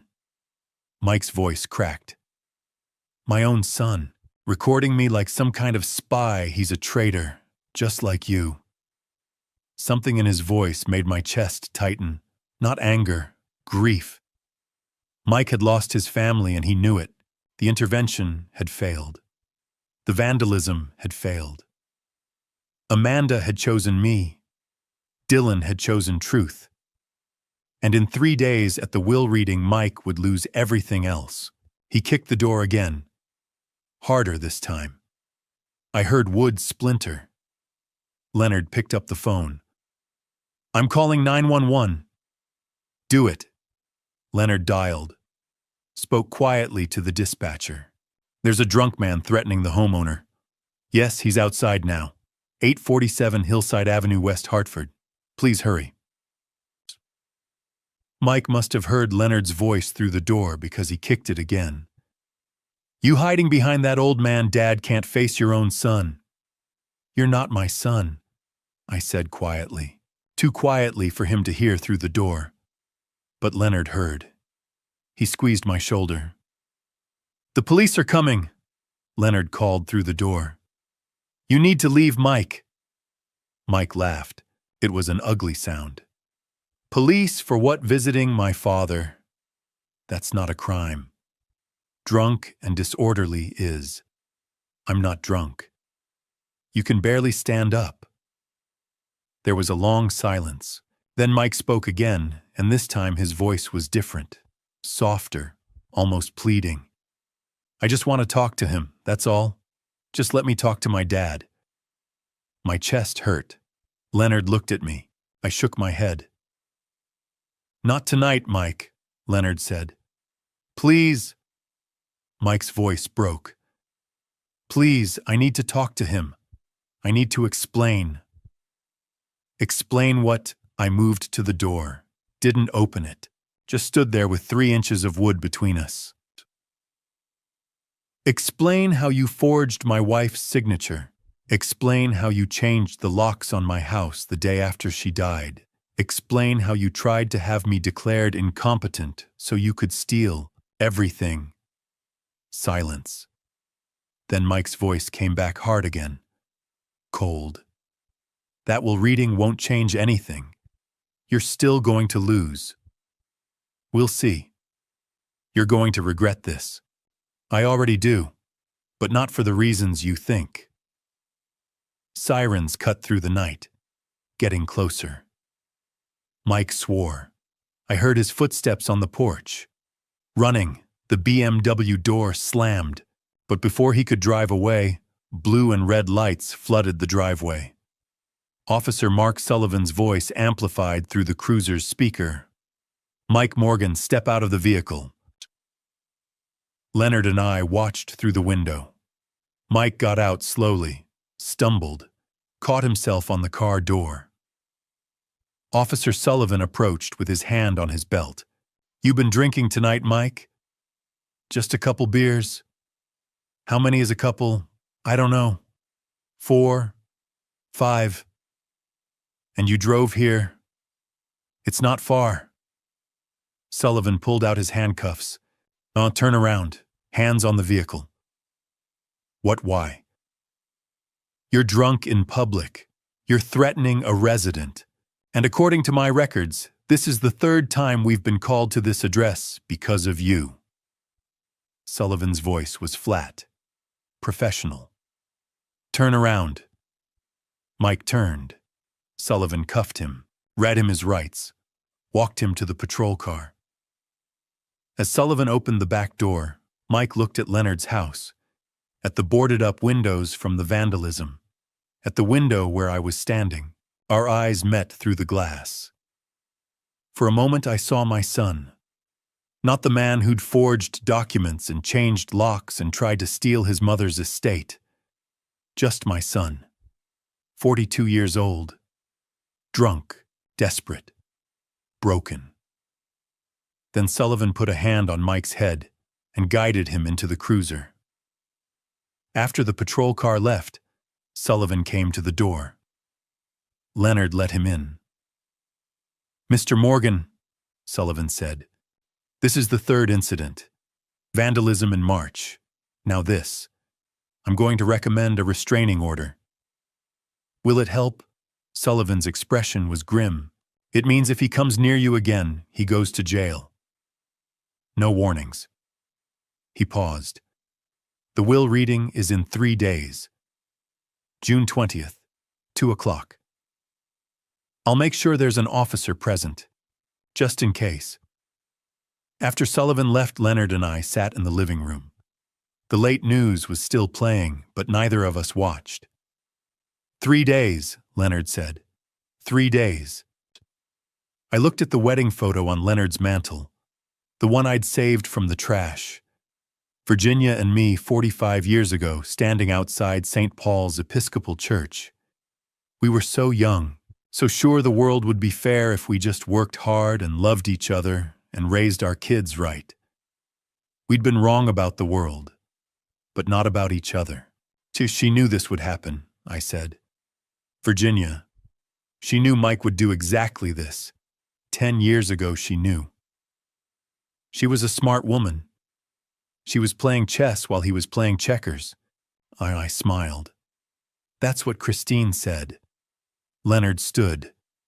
You should try to sleep. Big day Thursday. I don't think I can sleep. Try anyway. But I couldn't. I lay on Leonard's couch, staring at the ceiling, thinking about Mike drunk in a holding cell, about Amanda and Dylan choosing truth over blood, about Virginia's video message waiting to be played, about the 10 years she'd spent protecting me from this moment. In 3 days at 2 p.m., everything would change. Virginia's plan, a decade in the making, would finally be revealed. Mike, drunk and desperate and convinced he'd already won, would learn the truth. I almost felt sorry for him. Almost.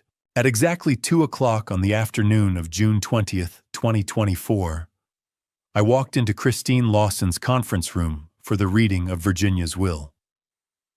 I'd been waiting for this moment for 194 days. 194 days since the phone call that changed everything. Today, it would end. The conference room was on the 3rd floor of Harrison & Cole Law Offices, a downtown Hartford building with marble floors and mahogany trim. The room itself was elegant, a long table that could seat 10, leather chairs, a video screen mounted on the wall, large windows overlooking Asylum Avenue. The afternoon sun slanted through, making everything look staged. I walked in with Leonard. Christine met us at the door. Edward, Leonard, thank you for coming. She shook our hands. Her grip was steady. We're just waiting for a few more people. Amanda was already there. She stood when she saw me. Her husband Joshua stood beside her with Isabella and Noah, my grandchildren, 8 and 10 years old. I hadn't seen them in 5 years. Isabella had Virginia's eyes. Noah had her smile. Grandpa, Isabella whispered. I knelt down and hugged them both. They smelled like sunscreen and summer. Thank you for coming, I said. Amanda touched my shoulder. We wouldn't miss it. Dylan arrived next, 17 now. He wore a button-down shirt and khakis that his mother had probably picked out. When he saw me, he walked straight over and sat in the chair next to mine. Grandpa, he said. He pulled out his phone. The old phone Virginia had given him, set it on the table between us. The recording. Thanksgiving 2022. Just in case. Christine took her seat at the head of the table. Her legal assistant sat beside her with a laptop and documents. I sat on Christine's right with Dylan next to me, then Amanda, Joshua, and the kids. Leonard sat at the far end. The chairs on the other side of the table sat empty. At 2:05, Mike walked in. He looked terrible. 3 days in holding after the drunk and disorderly arrest had left him unshaven, rumpled. His lawyer, James Cooper, walked beside him in an expensive suit that made Mike look even worse by comparison. Tiffany trailed behind them, eyes down. Mike surveyed the room, saw Dylan sitting next to me, saw Amanda with her family. His expression darkened. "Well," he said, "isn't this cozy?" He sat directly across from me. James Cooper sat beside him, already pulling out documents. Tiffany took the chair at the end.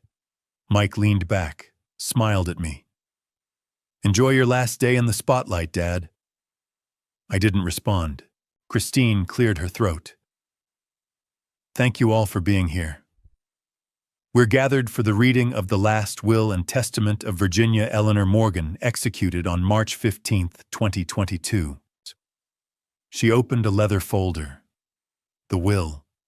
I'd seen it before in her office back in January, but now it felt different. Real. Final.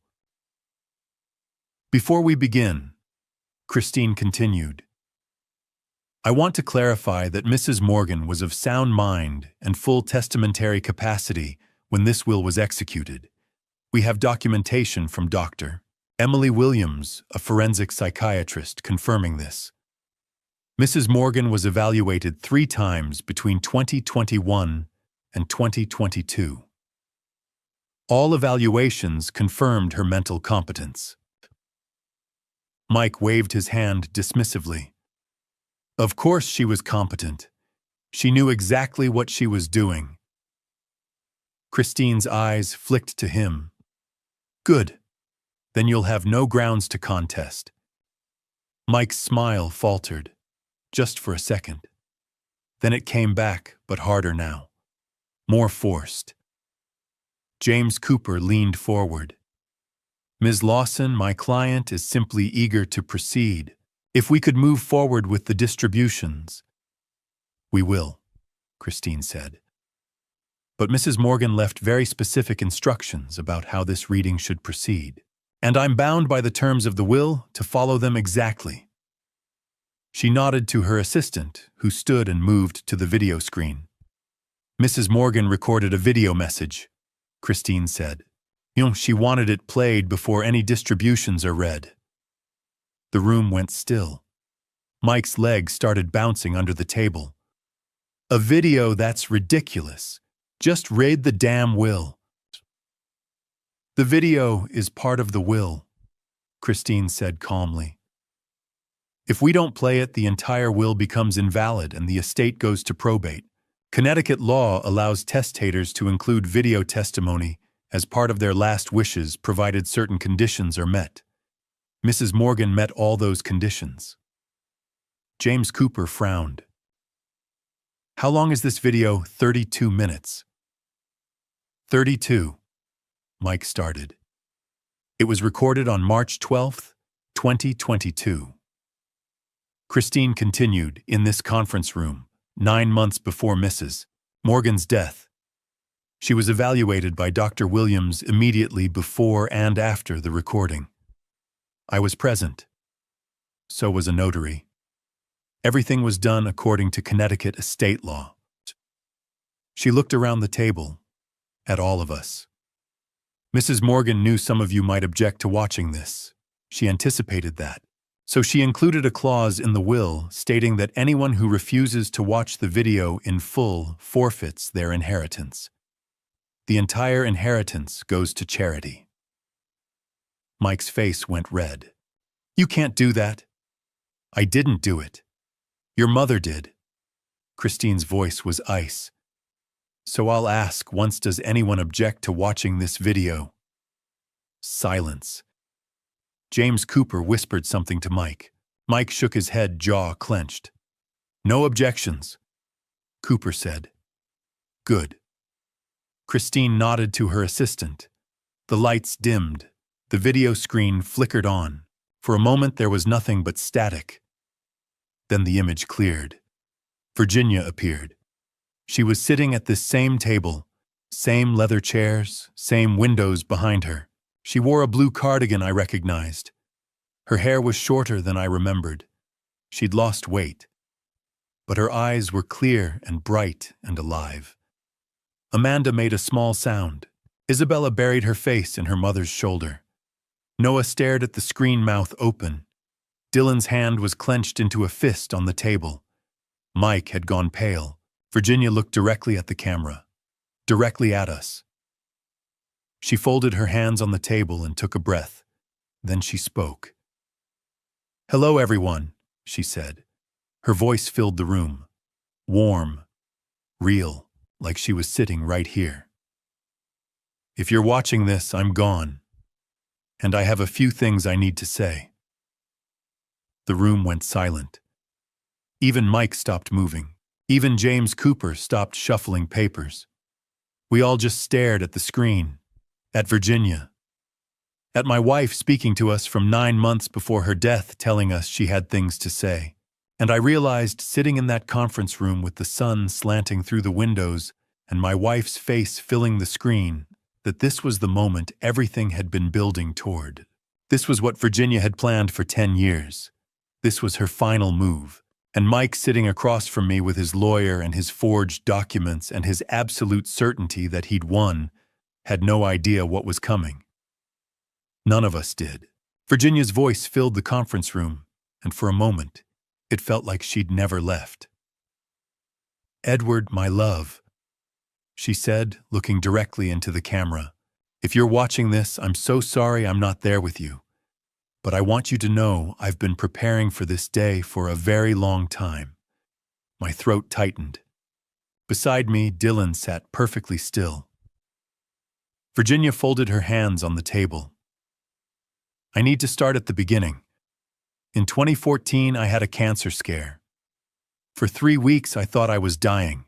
And in those 3 weeks, I realized that if I died, Edward would be alone, vulnerable, and our son would destroy him." Mike shifted in his chair. James Cooper put a hand on his arm. "So I made a plan," Virginia continued. "A 10-year plan. I got a part-time job at the library. I saved every penny. I opened a separate bank account. I transferred the house deed into my name in March 2021.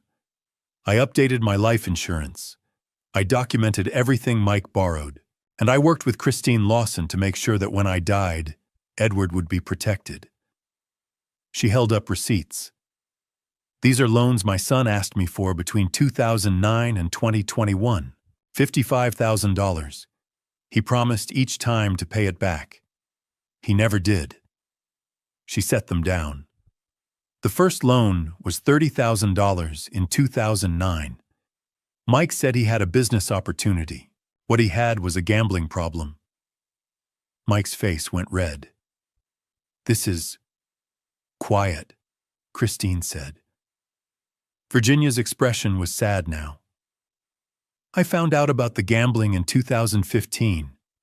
Mike came to me crying, said he owed money to dangerous people.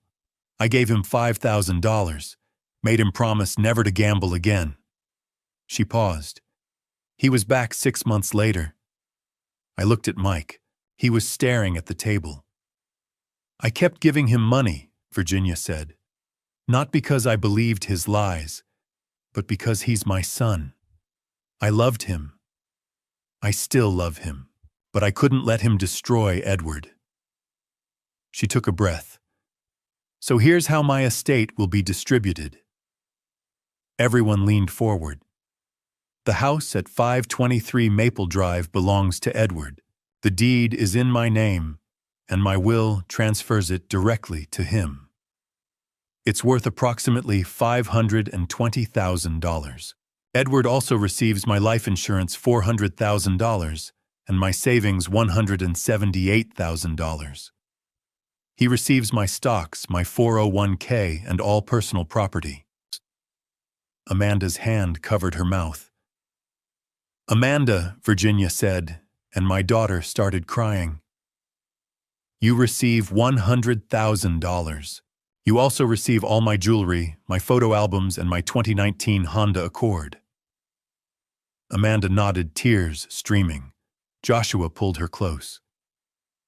Dylan, Virginia continued, you receive a trust fund of $75,000.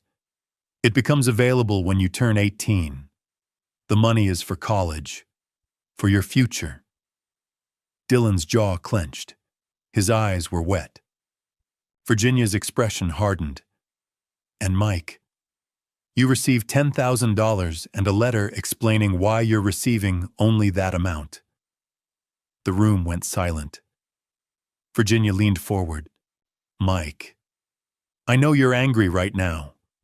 You thought you'd inherit everything. You thought the house was yours. But here's the truth, son. You lost your inheritance long before I died. You lost it when you chose gambling over family. You lost it when you forged my signature. You lost it when you tried to have your father declared incompetent. Mike's face drained of all color. This house was never yours to inherit, Virginia said firmly. Your father and I bought it in 1985. We paid every mortgage payment. We raised you in it. And when I transferred the deed into my name in 2021, it was to protect it from you. To protect Edward from you. Tiffany stood up suddenly and walked out. The door closed behind her. James Cooper whispered something to Mike. Mike shook his head violently. I don't hate you, Mike, Virginia said. You're my son. I will always love you, but I also know who you are. If I left you the house, you'd sell it within a year. You'd gamble the money away. And Edward would have nothing. She paused. The $10,000 I'm leaving you is enough to get help. Real help. There's a treatment program in Massachusetts for gambling addiction. The money will cover 6 months. What you do with it is your choice. But I'm not enabling you anymore. Virginia turned slightly, then looked back. Dylan, I need you to know something. You are so much braver than you know. You're 16 years old, and you're standing up to a man who should have been protecting you. That takes courage. Your grandfather needs you. Amanda needs you. And I need you to keep being brave. Dylan's hand shook on the table. I reached over and took it. Virginia smiled, the smile I remembered, the one she'd given me for 44 years. Edward, she said softly, my love, my rock, you've spent our entire marriage trying to fix things, trying to help everyone, and I love you for it. But this time I fixed it for you. Tears ran down my face. You deserve peace, Virginia said. You deserve to keep the home we built. You deserve to know that Amanda and Dylan love you, that Leonard is there for you, that you're not alone. She leaned forward. I've left you everything I could. The house, the money, the proof you need. And most importantly, I've left you free. Free from Mike's manipulation. Free from fear. Her eyes were wet now, too. I love you, Edward Morgan. I've loved you since I was 22 years old. And I will love you forever. The screen went dark. For a long moment, no one moved. Amanda was sobbing.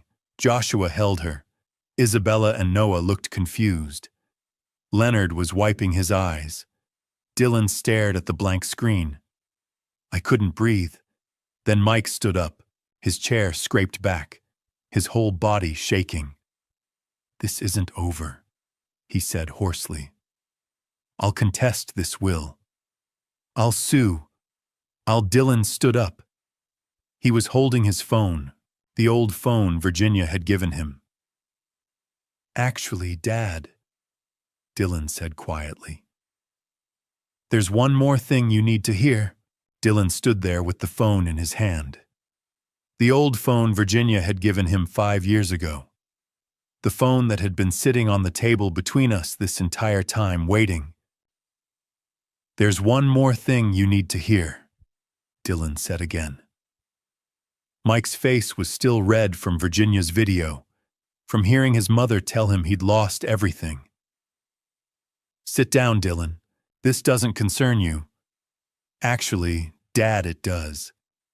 Dylan set the phone on the table, pressed play.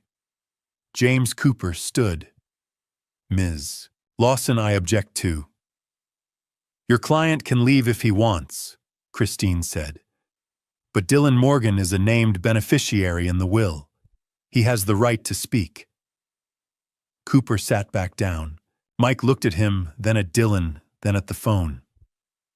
The recording started. At first, there was just background noise, dishes clinking, voices talking. Then Mike's voice came through clearly. "Once the old man is gone, we'll have everything. The house is worth $500,000. Life insurance is $400,000. Savings stocks, the 401k, we're talking over $1 million. The room went silent. Tiffany's voice on the recording, "What if he doesn't cooperate?" Mike's voice, "We'll have him declared incompetent. The Parkinson's thing makes it easy. Get a doctor to say he can't manage his affairs. Then we file for guardianship." Amanda covered her mouth, started crying again. Joshua put his arm around her. Tiffany's voice, "What about Amanda?" Mike's voice laughing, "Amanda will side with me. She always does." I looked at my daughter. She was shaking her head, tears streaming down her face. The recording continued. Mike's voice, "And if that doesn't work, we forge a power of attorney. He's old. He's got Parkinson's. No one's going to question it." The room felt like all the air had been sucked out. Dylan stopped the recording. The silence that followed was absolute. Mike stood up slowly. His hands were shaking. That was taken out of context. We were just talking, just joking around." "You weren't joking." Dylan's voice was steady, calm. "I was in the next room, Dad. I heard everything. Grandma asked me to record it because she knew. She knew what you were planning. You recorded me, your own father. You were planning to steal from Grandpa, your own father." Mike's face went purple. "You little... Mr. Morgan." James Cooper stood.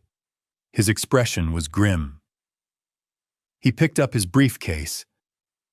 "I'm withdrawing as your counsel. Effective immediately."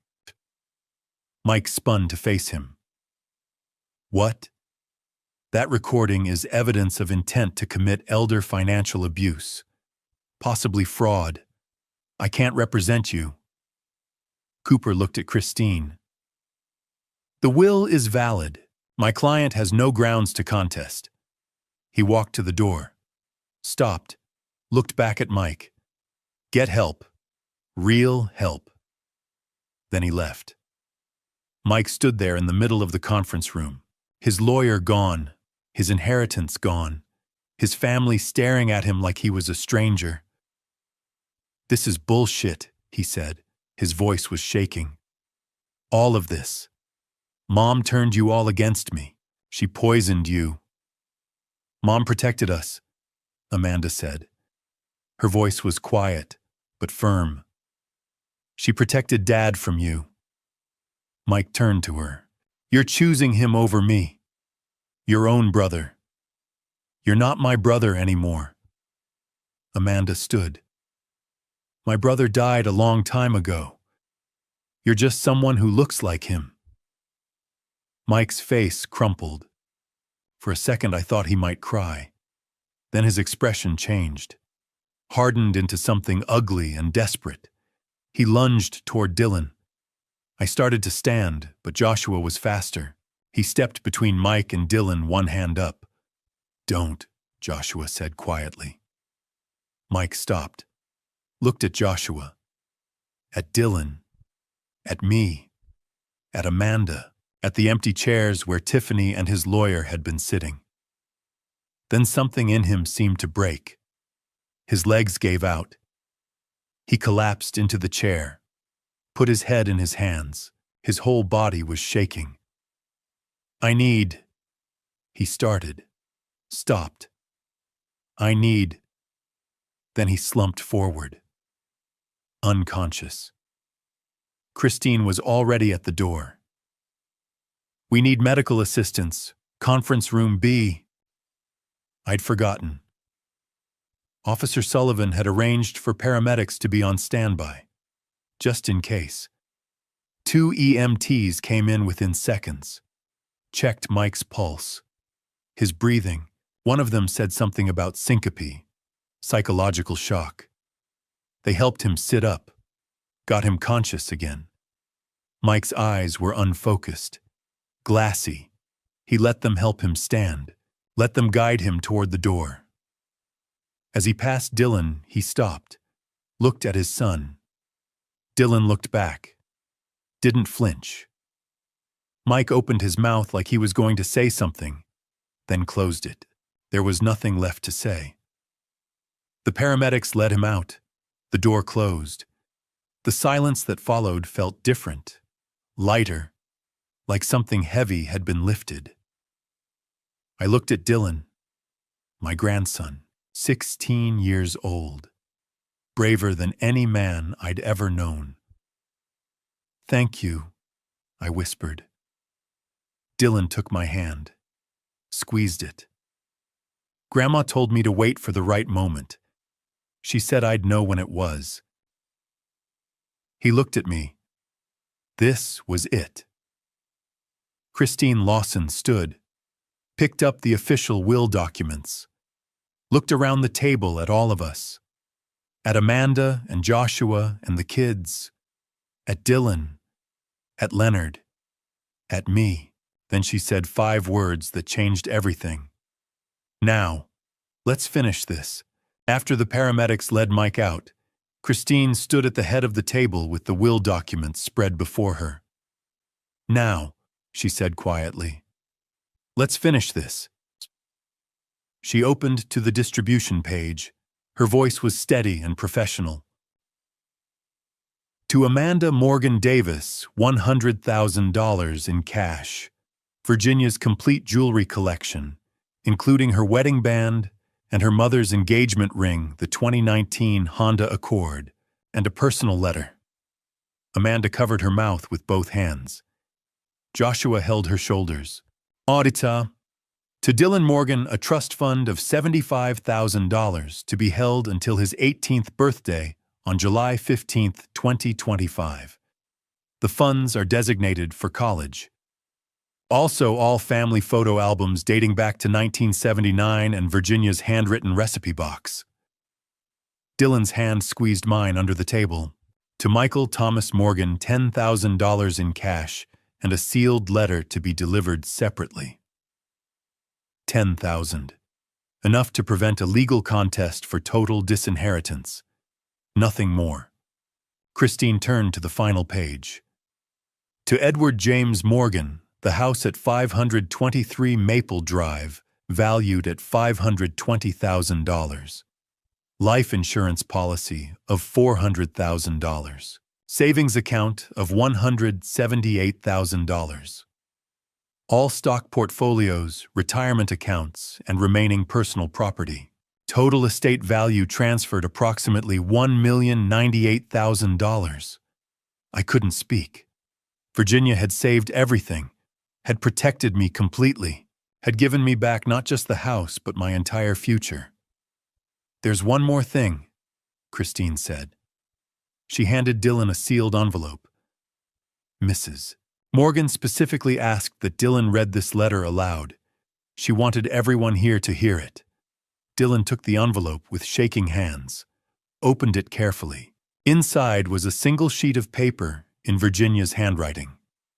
He cleared his throat and began to read. Dylan, my brave boy, if you're reading this, you did what I asked. You waited for the right moment. You told the truth even when it was hard, even when it meant standing against your father. I want you to know how proud I am of you. You are 16 years old, and you have more courage than most men twice your age. Your grandfather needs you. Amanda needs you. Be there for them. Love them. And don't let your father's choices define who you are. You are not his mistakes. You are your own person, strong, honest, and good. I love you. I've always loved you. Grandma Virginia. Dylan's voice broke on the last words. He pressed the letter against his chest. Tears ran down his face. Amanda stood up, walked around the table, pulled Dylan into a fierce hug. Then she reached for me, and suddenly we were all holding each other, Amanda and Dylan and me, with Joshua and the kids joining us. Even Leonard, standing nearby, wiped his eyes. When we separated, Christine handed me one final envelope, small, sealed with red wax. My name written on the front in Virginia's careful script. She marked this one private, Christine said softly. I opened it with trembling hands. Inside was a single sentence in Virginia's handwriting, plant lavender in the backyard. I will always be there with you. I closed my eyes. Virginia's garden journal. Her love of lavender. The way she'd tended those purple flowers every summer for 40 years. She was giving me a way to remember her. A way to keep her close. When we left the conference room that afternoon, 6 months after Virginia's death, 194 days after the phone call that changed everything, I held Dylan's hand on one side and Amanda's on the other. We walked past Mike's empty chair, past the video screen where Virginia had said goodbye, and stepped out into the warm June sunshine. This wasn't the end. It was a new beginning. In December of 2024, 6 months after the will reading, I sold 523 Maple Drive for $530,000 and bought a 2-bedroom condo in Portland, Maine for $280,000. Smaller, easier to manage, and 20 minutes from Amanda's family.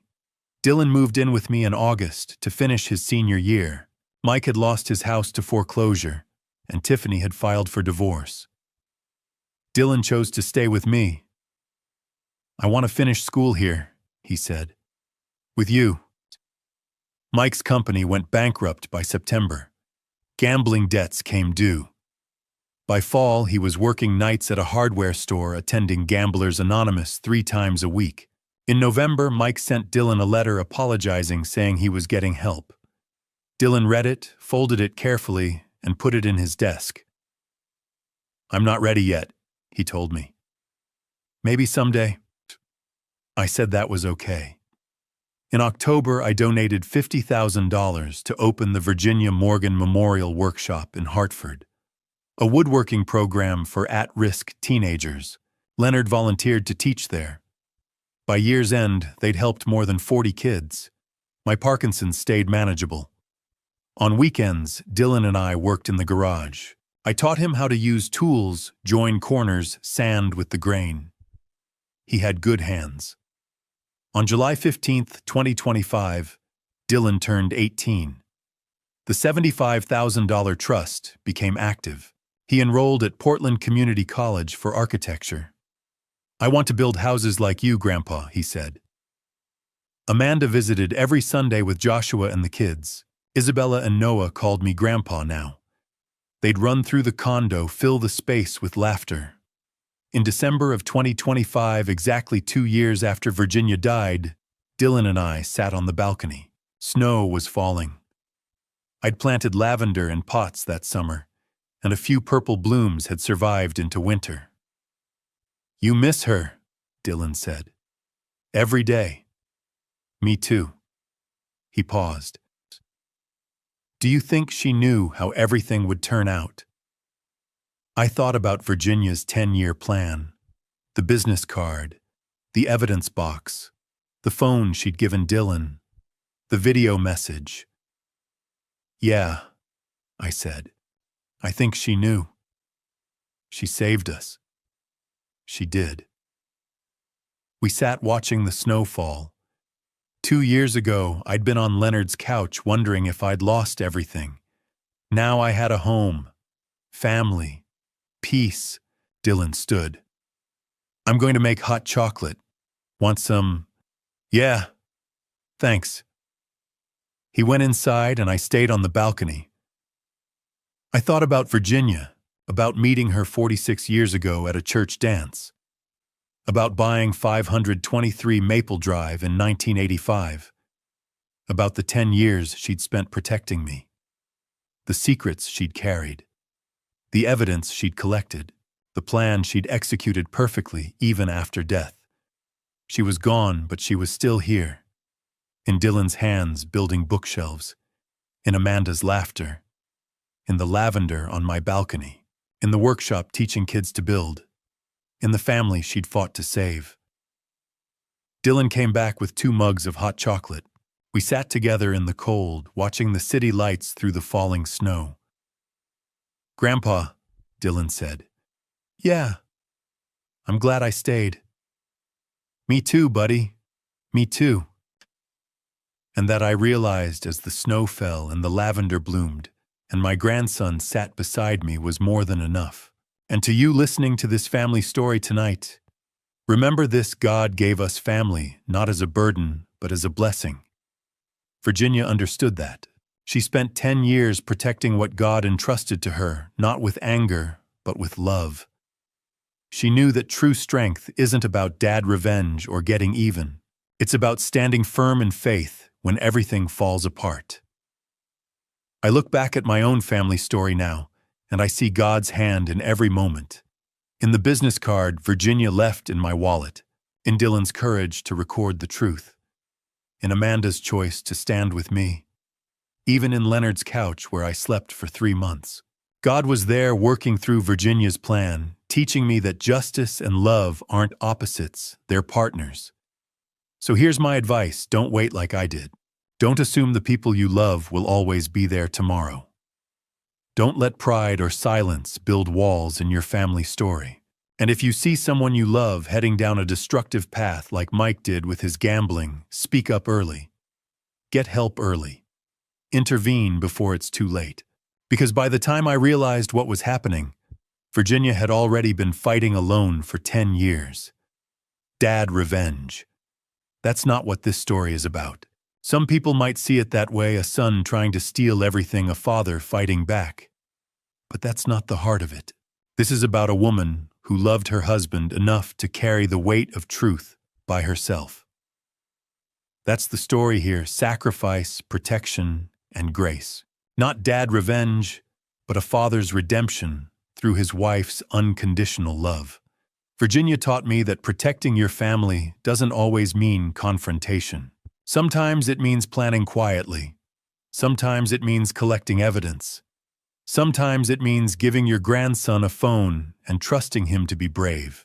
She taught me that love is strategic, that faith requires action, and that dad revenge is empty compared to the power of a well-executed plan rooted in love.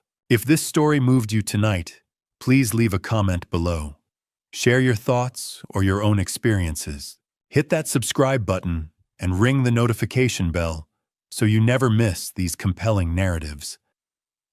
And if you know someone going through family struggles, please share this video with them. Thank you for staying with me until the very end. Your time and attention mean more than you know. One important note: the stories on this channel contain fictionalized elements crafted for entertainment and reflection. If this content isn't your preference, feel free to explore other videos. God bless you all.